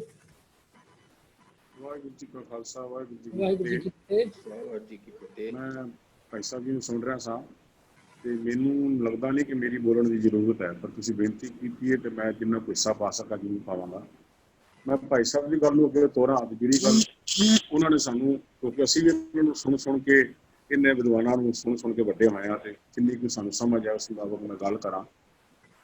ਇਤਿਹਾਸ ਦੀ ਗੱਲ ਚੱਲ ਰਹੀ ਸੀ ਕਿ ਵੀ ਬਚਿੱਤਰ ਨਾਟਕ 'ਚ ਇਤਿਹਾਸ ਹੈ, ਔਰ ਕਿਤਨਾ ਵੱਡਾ ਝੂਠ ਸਾਨੂੰ ਦੱਸਿਆ ਜਾ ਰਿਹਾ ਹੈ ਕਿ ਬਚਿੱਤਰ ਨਾਟਕ ਜੇ ਇਤਿਹਾਸ ਹੋਵੇ, ਉਹਦੇ ਤੇ ਇਹਨਾਂ ਨੂੰ ਇਹ ਸਾਬਤ ਕਰਨਾ ਬੜਾ ਔਖਾ ਹੈ ਕਿ ਗੁਰੂ ਸਾਹਿਬ ਨੇ ਜਿਹੜੀ 14 ਜੰਗਾਂ ਲੜੀਆਂ ਉਹ ਕਿੱਥੇ ਲਿਖੀਆਂ ਹੋਈਆਂ। बिल्कुल ਇਹਨਾਂ ਕੋਲ ਕੋਈ ਇਤਿਹਾਸ ਨਹੀਂ। ਇੱਕ ਭੰਗਾਣੀ ਦੇ ਯੁੱਧ ਦਾ ਹਵਾ ਭੰਗਾਣੀ ਦਾ ਵੀ ਯੁੱਧ ਉਹਨਾਂ ਜਿੰਨਾ ਕੋ ਇਹਨਾਂ ਨੂੰ ਖੇਦ ਸੀ ਹਿੰਦੂ ਮਿਥੋਲੋਜੀ ਨੂੰ ਖੁਸ਼ ਕਰਨਾ ਸੀ, ਹਿੰਦੂ ਜਿੱਥੇ ਸੈਂਟ ਪੈਂਦਾ ਸੀ, ਉਹ ਤੋਂ ਇਲਾਵਾ ਦਾ ਜ਼ਿਕਰ ਵੀ ਨਹੀਂ ਹੈਗਾ। ਇਤਿਹਾਸ ਦੀ ਗੱਲ ਵੀ ਕਰੋ ਤੇ ਇਤਿਹਾਸ ਉਹਦੇ 'ਚ ਨਹੀਂ ਹੈਗਾ, ਕਿਉਂਕਿ ਨਾ ਉਹਦੇ 'ਚ ਪੰਚਮ ਪਾਤਸ਼ਾਹ ਦੀ ਸ਼ਹੀਦੀ ਦੀ ਗੱਲ ਹੈ, ਨਾ ਤੇ ਚਾਹੇ ਸਾਹਿਬਜ਼ਾਦੇ ਦੀ ਸ਼ਹੀਦੀ ਦੀ ਗੱਲ ਹੈ, ਉੱਥੇ ਤਾਂ ਕੋਈ ਜ਼ਿਕਰ ਹੀ ਨਹੀਂ ਹੈਗਾ। जी बिल्कुल। ਫਿਰ ਸਾਨੂੰ ਕੌਮ ਨੂੰ ਗੁੰਮਰਾਹ ਕਰਨ ਵਾਸਤੇ ਨਵੇਂ ਤੋਂ ਨਵੇਂ ਭੁਲੇਖੇ ਪਾਏ ਜਾ ਰਹੇ ਜੀ। ਜੇ ਅਸੀਂ ਬਚਿੱਤਰ ਨਾਟਕ ਨੂੰ ਛੱਡ ਦੇਵਾਂਗੇ, ਦਸਮ ਗ੍ਰੰਥ ਅਸੀਂ ਬਣਾਇਆ ਨਾ ਤੇ ਦਾ ਅਸਲ ਬਚਿੱਤਰ ਨਾਟਕ ਹੈ, ਸਾਨੂੰ ਇਹ ਭੁਲੇਖੇ ਪਾਈ ਜਾ ਰਹੇ ਜੀ। ਜੇ ਬਚਿੱਤਰ ਨਾਟਕ ਛੱਡ ਦੇਵਾਂਗੇ ਤੇ ਸਾਨੂੰ ਦਸਮ ਪਾਤਸ਼ਾਹ ਦੇ ਨਾਂ ਕਿੱਥੋਂ ਮਿਲਣਗੇ, ਕਿਉਂਕਿ ਉਹਦੀ ਰੈਲੇਵੈਂਸ ਸਿਰਫ ਬਚਿੱਤਰ ਨਾਟਕ ਹੀ ਮੋਹਰ ਲਾ ਰਿਹਾ। ਹੁਣ ਕਿੰਨਾ ਵੱਡਾ ਝੂਠ ਹੈ ਜਿਹਨੂੰ ਅਸੀਂ ਮਾਨਤਾ ਨਹੀਂ ਦਿੰਦੇ, ਉਹ ਸਾਨੂੰ ਤੋਂ ਮਾਨਤਾ ਦਵਾਉਣਾ ਚਾਹੁੰਦੇ ਨੇ। ਦੂਜੇ ਪਾਸੇ ਅਸੀਂ ਕਹਿੰਦੇ ਆ ਜੇ ਅਸੀਂ ਜੇ ਪਾਤਸ਼ਾਹੀ ਦਾ ਨਾਮ ਦਾ ਜੇ ਸਾਨੂੰ ਕੋਈ ਬੜਾ ਵੱਡਾ ਇਤਿਹਾਸ ਇਹਦਾ ਹੋਵੇ ਤੇ ਅਸੀਂ ਕਹਿੰਦੇ ਆ ਫਿਰ ਭਾਈ ਦਸਮ ਪਾਤਸ਼ਾਹ ਦਾ ਸਮਕਾਲੀ ਸੀ ਭਾਈ ਨੰਦ ਲਾਲ, ਉਹ ਅਸੀਂ ਸਮਕਾਲੀ ਮੰਨਦੇ ਹੀ ਆ ਸਾਰੇ। ਉਸ ਸਮਕਾਲੀ ਨੇ ਸਾਰੀ ਲਿਸਟ ਦਿੱਤੀ ਹੋਈ, ਹਮੂ ਗੁਰੂ ਗੋਬਿੰਦ ਸਿੰਘ, ਹਮੂ ਨਾਨਕ ਅਸਤ, ਹਮੂ ਨਾਨਕ ਅਸਤੇ, ਹਮੂ ਅੰਗਸਤ, ਹਮੂ ਅਮਰਦਾਸ ਅਫਜ਼ਲ, ਹਮੂ ਸਾਰੀ ਪ੍ਰਮਾਣਤਾ ਮਿਲ ਜਾਂਦੀ ਹੈ ਨਾ। ਇਹ ਸਾਨੂੰ ਕਿੱਥੇ ਭੁਲੇਖੇ 'ਚ ਪਾ ਕੇ ਰੱਖਣਾ ਚਾਹੁੰਦੇ ਤੇ ਉਹਨੂੰ ਹਲੇ ਵੀ ਗੁੰਮਰਾਹ ਕਰਨਾ ਚਾਹੁੰਦੇ ਨੇ ਵੀ ਲੋਕ ਜਿਵੇਂ ਕੌਮ ਸਾਰੀ ਸੁੱਤੀ ਪਈ ਤੇ ਜਾਗਦਾ ਨਹੀਂ ਪਿਆ। ਏਦਾਂ ਹੀ ਆ ਜਾਈਏ ਨਿਤਨੇਮ ਦੀਆਂ ਬਾਣੀਆਂ ਸਾਨੂੰ ਕਹਿੰਦੇ ਜੀ ਜੇ ਅਸੀਂ ਉਹ ਨਾ ਬੋਲੀਏ ਤੇ ਨਿਤਨੇਮ ਸਾਡਾ। ਇਹਨਾਂ ਨੂੰ ਪੁੱਛੋ ਜੇ ਅੰਮ੍ਰਿਤ ਦਾ ਜ਼ਿਕਰ ਕਿੱਥੇ ਹੈ ਪੂਰੇ ਬਚਿੱਤਰ ਨਾਟਕ ਦੇ ਵਿੱਚ? ਜੇ ਅੰਮ੍ਰਿਤ ਦਾ ਜ਼ਿਕਰ ਹੈ ਤੇ ਫਿਰ ਅੰਮ੍ਰਿਤ ਦੀ ਬਾਣੀ ਦੀ ਗੱਲ ਤੁਹਾਡੇ ਨਾਲ ਕਰੀਏ, ਨਿਤਨੇਮ ਦੀ ਰਚਨਾਵਾਂ ਦੀ ਗੱਲ ਕਰੀਏ, ਉਹਦੇ ਤੇ ਅੰਮ੍ਰਿਤ ਦਾ ਜ਼ਿਕਰ ਹੀ ਨਹੀਂ ਹੈਗਾ। ਤੇ ਜੇ ਅੰਮ੍ਰਿਤ ਦਾ ਜ਼ਿਕਰ ਹੀ ਨਹੀਂ ਆਇਆ ਉੱਥੇ ਤੇ ਅਸੀਂ ਕਿਸ ਹੱਥ ਨਾਲ ਕਹੀ ਵੀ ਰਚਨਾਵਾਂ ਅੰਮ੍ਰਿਤ ਦੀਆਂ ਹੈਗੀਆਂ? ਤੁਹਾਡੇ ਕੋਲ ਉਹਦੇ ਇਲਾਵਾ ਕੋਈ ਪ੍ਰੂਫ ਨਹੀਂ। ਤੁਸੀਂ ਸਾਨੂੰ ਗੁੰਮਰਾਹ ਕਰਨਾ ਸੀ, ਨਵੇਂ ਤੋਂ ਨਵੇਂ ਭੁਲੇਖੇ ਪਾਉਣਾ ਸੀ, ਨਵਾਂ ਕੰਮ ਛੇੜਦਾ ਜੀ ਬਚਿੱਤਰ ਨਾਟਕ ਨੂੰ ਸਾਬਤ ਕਰਨ ਵਾਸਤੇ ਸਾਡੇ ਕੋਲ। ਕਿਉਂਕਿ ਤੁਹਾਡੇ ਕੋਲ ਚੰਡੀ ਦੀ ਵਾਰ ਦੀ ਜਿਹੜੀ ਵਾਰ ਦੁਰਗਾ ਜੀ ਕੀ ਹੈ ਉਹ ਤੁਹਾਡੇ ਕੋਲ ਹਰ ਇੱਕ ਤੁਹਾਡੇ ਕੋਲ ਮੋਹਰ ਜਿਹਨੂੰ ਤੁਸੀਂ ਕਹਿੰਦੇ ਹੋ, ਹਾਲਾਂਕਿ ਉਹ ਵਾਰ ਦੁਰਗਾ ਕੀ ਹੈ ਜਿਹਨੂੰ ਤੁਸੀਂ ਭਗਵਤੀ ਦੀ ਵਾਰ ਕਹਿ ਕੇ ਪ੍ਰਚਾਰਦੇ ਪਏ। ਸੋ ਭਾਈ ਸਾਹਿਬ ਦੀ ਗੱਲ ਸਾਰੀ ਠੀਕ ਹੈ ਕਿ ਹਿੰਦੂ ਗ੍ਰੰਥਾਂ ਦਾ ਉਤਾਰਾ ਹੈ, ਔਰ ਆਪ ਵੀ ਮੰਨਦੇ ਅੰਦਰ ਖਾਤੇ, ਭਾਵੇਂ ਬੋਲਣ ਲੱਗਿਆ ਇਹਨਾਂ ਨੂੰ ਲੱਤਾਂ ਭਾਵੇਂ ਭਾਰਨਾ ਚਲਦੀਆਂ ਪਰ ਮੰਨਦੇ ਹਿੰਦੂ ਗ੍ਰੰਥਾਂ ਦਾ ਉਤਾਰਾ ਹੈ ਜਿਹੜਾ ਸਾਡੇ ਤੇ ਮੜਿਆ ਜਾ ਰਿਹਾ। ਫਿਰ ਰਚਨਾਵਾਂ ਦਾ ਮਸਲਾ ਵੀ ਭਾਈ ਸਾਹਿਬ ਨੇ ਬੜਾ ਕਲੀਅਰ ਕਰਤਾ। ਜੇ ਗੁਰੂ ਦਸਮ ਪਾਤਸ਼ਾਹ ਨੇ ਵੀ ਗੁਰੂ ਪੰਚਮ ਪਾਤਸ਼ਾਹ ਦੀ ਕੀਤੀ ਹੋਈ ਜਿਹੜੀ ਚੋਣ ਸੀ ਮੁਦਾਵਣੀ ਵਾਲੀ, ਉਹਨੂੰ ਨਹੀਂ ਛੇੜਿਆ ਦਸਮ ਪਾਤਸ਼ਾਹ ਨੇ। ਮੁਦਾਵਣੀ ਦੇ ਅੰਦਰ ਹੀ ਗੁਰੂ ਪਾਤਸ਼ਾਹ ਨੇ ਆਪਣੇ ਪਿਤਾ ਗੁਰੂ ਤੇਗ ਬਹਾਦਰ ਪਾਤਸ਼ਾਹ ਦੀ ਬਾਣੀ ਪਾਈ, ਕਿਉਂਕਿ ਉਹ ਜਿਹੜੀ ਗੱਲ ਵੀਰ ਜੀ ਨੇ ਸੁਣਾਈ ਸੀ ਤੇਰਾ ਕੀਤਾ ਜਦ ਤੋਂ ਨਹੀਂ ਮੈਨੂੰ ਜੋਗੀ ਤੋਂ, ਉਹ ਮੁਦਾਵਣੀ ਤੋਂ ਬਾਅਦ ਦਾ ਸ਼ਬਦ ਹੈਗਾ ਸਾਡਾ ਜਿਹਨੂੰ ਅਸੀਂ ਮੰਨਦੇ ਹਾਂ। ਫਿਰ ਸਾਡੇ ਕੋਲ ਸਭ ਕੁਝ ਹੋਣ ਦੇ ਬਾਵਜੂਦ ਅਸੀਂ ਸਾਨੂੰ ਬਾਹਰ ਝਾਕਣ ਨੂੰ ਮਜਬੂਰ ਕੀਤਾ ਜਾ ਰਿਹਾ ਕੇਵਲ ਵਰਗਲਾ ਕੇ ਜੀ ਕਿ ਉਹ ਜੰਗਾਂ ਜੁੱਦਾਂ ਦੀ ਬਾਣੀ। ਕੀ ਗੁਰੂ ਗ੍ਰੰਥ ਸਾਹਿਬ ਵਿੱਚ ਤੁਹਾਨੂੰ ਗੁਰੂ ਨੇ ਦ੍ਰਿੜਤਾ ਔਰ ਜੇ ਗੁਰੂ ਨੇ ਬਾਬਰ ਨੂੰ ਜਾਬਰ ਕਿਹਾ ਤੇ ਉਹ ਕੀ ਉਹ ਛੋਟੀ ਗੱਲ ਕਹੀ ਗੁਰੂ ਸਾਹਿਬ ਨੇ? ਗੁਰੂ ਨਾਨਕ ਪਾਤਸ਼ਾਹ ਨੇ ਰਾਜੇਸ਼ੀ ਮੁਕੱਦਮ ਕੁੱਤੇ ਸਭ ਕੁਝ ਕਿਹਾ ਨਾ। ਉਹ ਕੀ ਉਹ ਕੁਛ ਨਹੀਂ ਸੀ ਕਿ ਉਹ ਇਤਿਹਾਸ ਨਹੀਂ, ਉਹ ਤੁਹਾਨੂੰ ਦ੍ਰਿੜਤਾ ਨਹੀਂ ਦੇ ਰਿਹਾ। ਜੇ ਇਤਿਹਾਸ ਦੀ ਗੱਲ ਹੈ ਤਾਂ ਉਹ 6ਵੇਂ ਪਾਤਸ਼ਾਹ ਦਾ ਇਤਿਹਾਸ ਕਿੱਥੋਂ ਲੱਗੋਗੇ ਵਿੱਚ ਨਾਟਕ ਵਿੱਚ? ਉਹ ਵੀ ਨਹੀਂ ਹੈਗਾ। ਕਿਹੜੇ ਇਤਿਹਾਸ ਦੀ ਸਾਨੂੰ ਗੱਲਾਂ ਕਰਕੇ ਤੁਸੀਂ ਉਹਦੇ ਗੱਲਾਂ ਚਾਹੁੰਦੇ ਹੋ? ਤਾਂ ਵੀਰ ਜੀ ਇਹ ਲੋਕ ਸਿਰਫ ਕਿਉਂਕਿ ਇਸ ਟਾਈਮ ਸੱਤਾ ਧਰ ਤੇ ਕਾਬਜ ਬੈਠੇ ਨੇ, ਇਹਨਾਂ ਕੋਲ ਹੱਕ ਹੈ ਜੋ ਮਰਜ਼ੀ ਬੋਲ ਲੈਣ ਔਰ ਸਾਡੇ ਸੁੱਤੇ ਹੋਣ ਦਾ ਫਾਇਦਾ ਚੱਕ ਰਹੇ। ਅਸੀਂ ਸੁੱਤੇ ਹੋਏ ਹਾਂ, ਅਸੀਂ ਜਾਗਣਾ ਨਹੀਂ ਚਾਹੁੰਦੇ, ਕੋਈ ਸਾਨੂੰ ਸੁਣਾ ਜਾਏ ਅਸੀਂ ਖੁਸ਼ ਹੋ ਜਾਂਦੇ ਹਾਂ। ਉਹਦੇ 'ਚ ਵੀ ਕਈ ਮੰਨਣ ਨੂੰ ਤਿਆਰ ਹਨ ਤੇ ਕਈ ਮੰਨਣ ਤੋਂ ਆਕੀ ਇੰਨੇ ਜੀ ਅਸੀਂ ਸਾਡੇ ਵੱਡੇ ਵਡੇਰੇ ਪੜ੍ਹਦੇ ਆਏ, ਸਾਡੇ ਵੱਡੇ ਵਡੇਰੇ ਕਰਦੇ ਆਏ ਤੇ ਸਾਡੇ ਵੱਡੇ ਵਡੇਰਿਆਂ ਕਰਕੇ ਅਸੀਂ ਕਿਵੇਂ ਛੱਡ ਦਈਏ? ਜੀ ਬਿਲਕੁਲ ਖਾਸੋ ਜਿਹੜੀਆਂ ਗੱਲਾਂ ਕਰਕੇ ਸਾਨੂੰ ਇਹ ਆਪਣੇ ਵਿੱਚ ਫਸਾਉਣਾ ਚਾਹੁੰਦੇ ਨੇ। ਇਹੀ ਕੁਝ ਅਸੀਂ ਉੱਥੇ ਪ੍ਰੋਟੈਸਟ ਵੇਲੇ ਵੇਖਿਆ। ਅਸੀਂ ਜੇ ਤੁਹਾਨੂੰ ਇੰਨਾ ਮਾਨ ਸਨਮਾਨ ਸਤਿਗੁਰ ਦੀ ਬਾਣੀ ਨਾਲ ਸੀ ਤੇ ਅਸੀਂ ਜਾ ਉੱਥੇ ਜਪਜੀ ਸਾਹਿਬ ਤੋਂ ਆਰੰਭ ਕੀਤਾ, ਇੱਕਾ ਬਾਣੀ ਇੱਕ ਗੁਰ ਇੱਕੋ ਸ਼ਬਦ ਵਿਚਾਰ ਕੀਤਾ ਤੇ ਉਹਨੂੰ ਕੱਟਣ ਵਾਸਤੇ ਇਹਨਾਂ ਕੋਲ ਝੂਠ ਸੀ, ਕਿਰਪਾ ਕਰੀ ਹਮਰ ਜਗ ਮਾਤਾ, ਉਹ ਪੜ੍ਹ ਕੇ ਸਾਨੂੰ ਸੁਣਾਇਆ ਗਿਆ। ਮਤਲਬ ਗੁਰਬਾਣੀ ਨੂੰ ਵੀ ਇਹਨਾਂ ਕੋਲ ਨਹੀਂ ਬਰਦਾਸ਼ਤ ਹੋ ਰਹੀ ਸੀ ਕਿ ਨਹੀਂ ਅਸੀਂ ਗਲਤ ਬੋਲ ਰਹੇ ਹਾਂ। ਇਹ ਗੁਰਬਾਣੀ ਨੂੰ ਵੀ ਉੱਥੇ ਚੈਲੰਜ ਕਰ ਰਹੇ ਸਨ ਤੇ ਅੰਦਰ ਗੱਲਾਂ ਕਰਦੇ ਸਨ ਕਿ ਅਸੀਂ ਸਿੱਖੀ ਦੇ ਖੰਭ ਅਸੀਂ ਹੈਗੀਆਂ ਵੇ, ਸਿੱਖੀ ਜੇ ਬਚਿੱਤਰ ਨਾਟਕ ਬਚਿਆ ਗੱਲ ਸਿੱਖੀ ਬਚੇਗੀ ਨਹੀਂ ਤੇ ਸ਼ਾਇਦ ਸਿੱਖੀ ਨੂੰ ਖਤਰਾ ਪੈ ਗਿਆ। ਤਾਂ ਵੀਰ ਜੀ ਇਸ ਤਰ੍ਹਾਂ ਦੇ ਸਾਡੇ ਨਾਲ ਹਾਲਾਤ ਬਣਾਏ ਜਾ ਰਹੇ ਨੇ ਕਿ ਸਾਨੂੰ ਸਾਡੀ ਸਾਡੇ ਕਮਜ਼ੋਰੀ ਦਾ, ਸਾਡੇ ਨਾ ਪੜ੍ਹਨ ਦਾ ਇਹ ਜੋ ਲੋਕ ਪਤਾ ਚੁੱਕ ਕੇ ਕੌਮ ਨੂੰ ਹਾਲੇ ਵੀ ਗੁੰਮਰਾਹ ਕਰਨ। ਪਰ ਉਹ ਗੱਲ ਠੀਕ ਹੈ ਵੀਰ ਜੀ ਵਾਲੀ, ਭਾਈ ਸਾਹਿਬ ਵਾਲੀ, ਕਿ ਹੁਣ ਮੈਂ ਗੱਲ ਜਿਹੜੀ ਕਹਿੰਦੇ ਵੀ ਕੋਈ ਚੀਜ਼ ਦਾ ਬੀਜ ਅਗਰ ਧਰਤੀ 'ਚ ਢੰਗ ਨਾਲ ਬੋਤਾ ਜਾਵੇ, ਧਰਤੀ ਦੀ ਗਹਿਰਾਈ ਚਲਾ ਜਾਵੇ ਤੇ ਉਹਨੇ ਅੱਜ ਨਹੀਂ ਤਾਂ ਕੱਲ ਪ੍ਰਗਟ ਹੋਣਾ, ਕਿਉਂਕਿ ਧਰਤੀ ਦੀ ਗਹਿਰਾਈ 'ਚ ਹੈ। ਬਿਲਕੁਲ ਠੀਕ ਸਿੰਘ ਸਾਹਿਬ ਕਹਿੰਦੇ ਹੁੰਦੇ ਨਾ ਵੀ ਜਿਹੜਾ ਬੀਜ ਹੱਥ 'ਚ ਪਿਆ ਉਹਦਾ ਪਤਾ ਨਹੀਂ, ਉਹ ਖੁੱਲੇਗਾ ਤਾਂ ਪਤਾ ਲੱਗੇਗਾ ਕਿਹੜਾ ਬੀਜ। ਜਿਹੜੀ ਚੀਜ਼ ਬੀਜ ਧਰਤੀ ਬੋਇਆ ਗਿਆ ਕੋਈ ਨਹੀਂ, ਉਹ ਬੀਜ ਨੂੰ ਅਸੀਂ ਪਾਣੀ ਦੇਣਾ, ਉਹ ਬੀਜ ਨੇ ਪੇੜ ਬਣਨਾ, ਦਰਖਤ ਪੌਦਾ ਬਣਨਾ, ਪੌਦੇ ਨੇ ਦਰਖਤ ਬਣਨਾ, ਦਰਖਤ ਨੇ ਫਿਰ ਫਲ ਦੇਣਾ। ਉਹ ਸਮਾਂ ਸਾਨੂੰ ਉਡੀਕਣਾ ਪੈਣਾ ਕਿਉਂਕਿ ਲੜਾਈ ਬਹੁਤ ਲੰਬੀ ਹੈ। ਜਿਹੜਾ ਜੂਲਾ ਸਾਡੇ ਸਿਰ ਤੇ 300 ਸਾਲਾਂ ਦਾ ਪਿਆ, ਅਸੀਂ ਕਹੀਏ 2 4 20 ਸਾਲਾਂ 'ਚ ਹਟਾ ਲਾਂਗੇ, ਨਹੀਂ, ਪਰ ਇਮਾਨਦਾਰੀ ਨਾਲ ਉਸ ਪੌਦੇ ਦੀ ਰਖਵਾਲੀ ਕਰਨੀ ਹੈ ਜਿਸ ਪੌਦੇ ਨੂੰ ਅਸੀਂ ਗੁਰਬਾਣੀ, ਮੈਂ ਗੁਰਬਾਣੀ ਆਧਾਰ ਹੈ, ਗੁਰਬਾਣੀ ਲਾਭ ਰਹਾ ਹਾਂ, ਗੁਰਬਾਣੀ ਦਾ ਜਿਹੜਾ ਅੰਮ੍ਰਿਤ ਹੈ ਉਹਨੂੰ ਬਚਾਉਣ ਵਾਸਤੇ ਸਾਨੂੰ ਇਹ ਗੱਲ ਉਹਨੂੰ ਸਿੰਚਣਾ ਪੈਣਾ ਤਾਂ ਕਿ ਉਹ ਦਰਖਤ ਬਣੇ, ਦਰਖਤ ਦਾ ਫਲ ਬਣੇ, ਤਾਂ ਕਿ ਕੌਮ ਉਸ ਦਰਖਤ ਦੀ ਛਾਂ ਮਾਣੇ ਤੇ ਪਤਾ ਲੱਗੇ ਕਿ ਸਾਹਿਬ ਮੇਰਾ ਇੱਕੋ ਹੈ, ਇੱਕੋ ਹੈ, ਇੱਕੋ ਹੈ। ਜੀ ਬਿਲकुल ठीक है वीर जी। और बिल्कुल मैं एक बार फिर कहूँगा कि दिल्ली की संगत सतबीर सिंह वीर जी, तुसी और तजिंदरपाल वीर जी सारे ਵਧਾਈ ਦੇ ਸਾਡਾ ਅਸੀਂ ਵਧਾਈਆਂ ਸਾਨੂੰ ਵਧਾਈਆਂ ਦਿਓ ਨਾ, ਅਸੀਂ ਵਧਾਈਆਂ ਵਾਸਤੇ ਨਹੀਂ ਸੁਣਨਾ ਪੈਂਦੇ। ਵਧਾਈ ਤੇ ਇੱਕ ਨਹੀਂ, ਉਹਦਾ ਕਾਰਨ ਸਮਝ ਲਓ। ਨਹੀਂ, ਵਧਾਈ ਤਾਂ ਹੋਏਗੀ ਜਿਸ ਦਿਨ ਅਸੀਂ ਮੰਨਾਂਗੇ, ਜਿਸ ਦਿਨ ਅਸੀਂ ਕੋਈ ਮੋਰਚਾ ਸਾਰ ਕਰਾਂਗੇ। ਠੀਕ ਹੈ, ਅਸੀਂ ਇਹ ਸਾਡਾ ਕੀ ਅਸੀਂ ਤਾਂ ਸਭ ਨੂੰ ਬੇਨਤੀ ਕੀਤੀ ਸੀ ਵੀ ਧੜੇ ਛੱਡ ਕੇ ਆਓ ਨਾ। ਦੇਖੋ ਮੈਂ ਕਿਸ ਧੜੇ ਤੋਂ, ਤੁਸੀਂ ਇਹ ਕਹੋ ਕਿ ਅਸੀਂ ਗੁਰੂ ਗ੍ਰੰਥ ਸਾਹਿਬ ਸਾਡਾ ਧੜਾ ਹੈ, ਹਮਰਾ ਧੜਾ ਹਰ ਰਿਹਾ ਸਵਾਈ ਹਮ ਹਰਸੋਂ ਧੜਾ ਕੀ। ਸਾਡੀ ਦੀ ਗੱਲ ਸੀ ਹਰੀ ਦੇ ਧੜੇ ਵਾਸਤੇ ਆ ਜਾਓ, ਕਿਉਂਕਿ ਹਰੇ ਦੇ ਧੜੇ ਨੂੰ ਹੀ ਸੱਟ ਮਾਰਨ ਦੀ ਤਿਆਰੀਆਂ ਚੱਲਦੀਆਂ।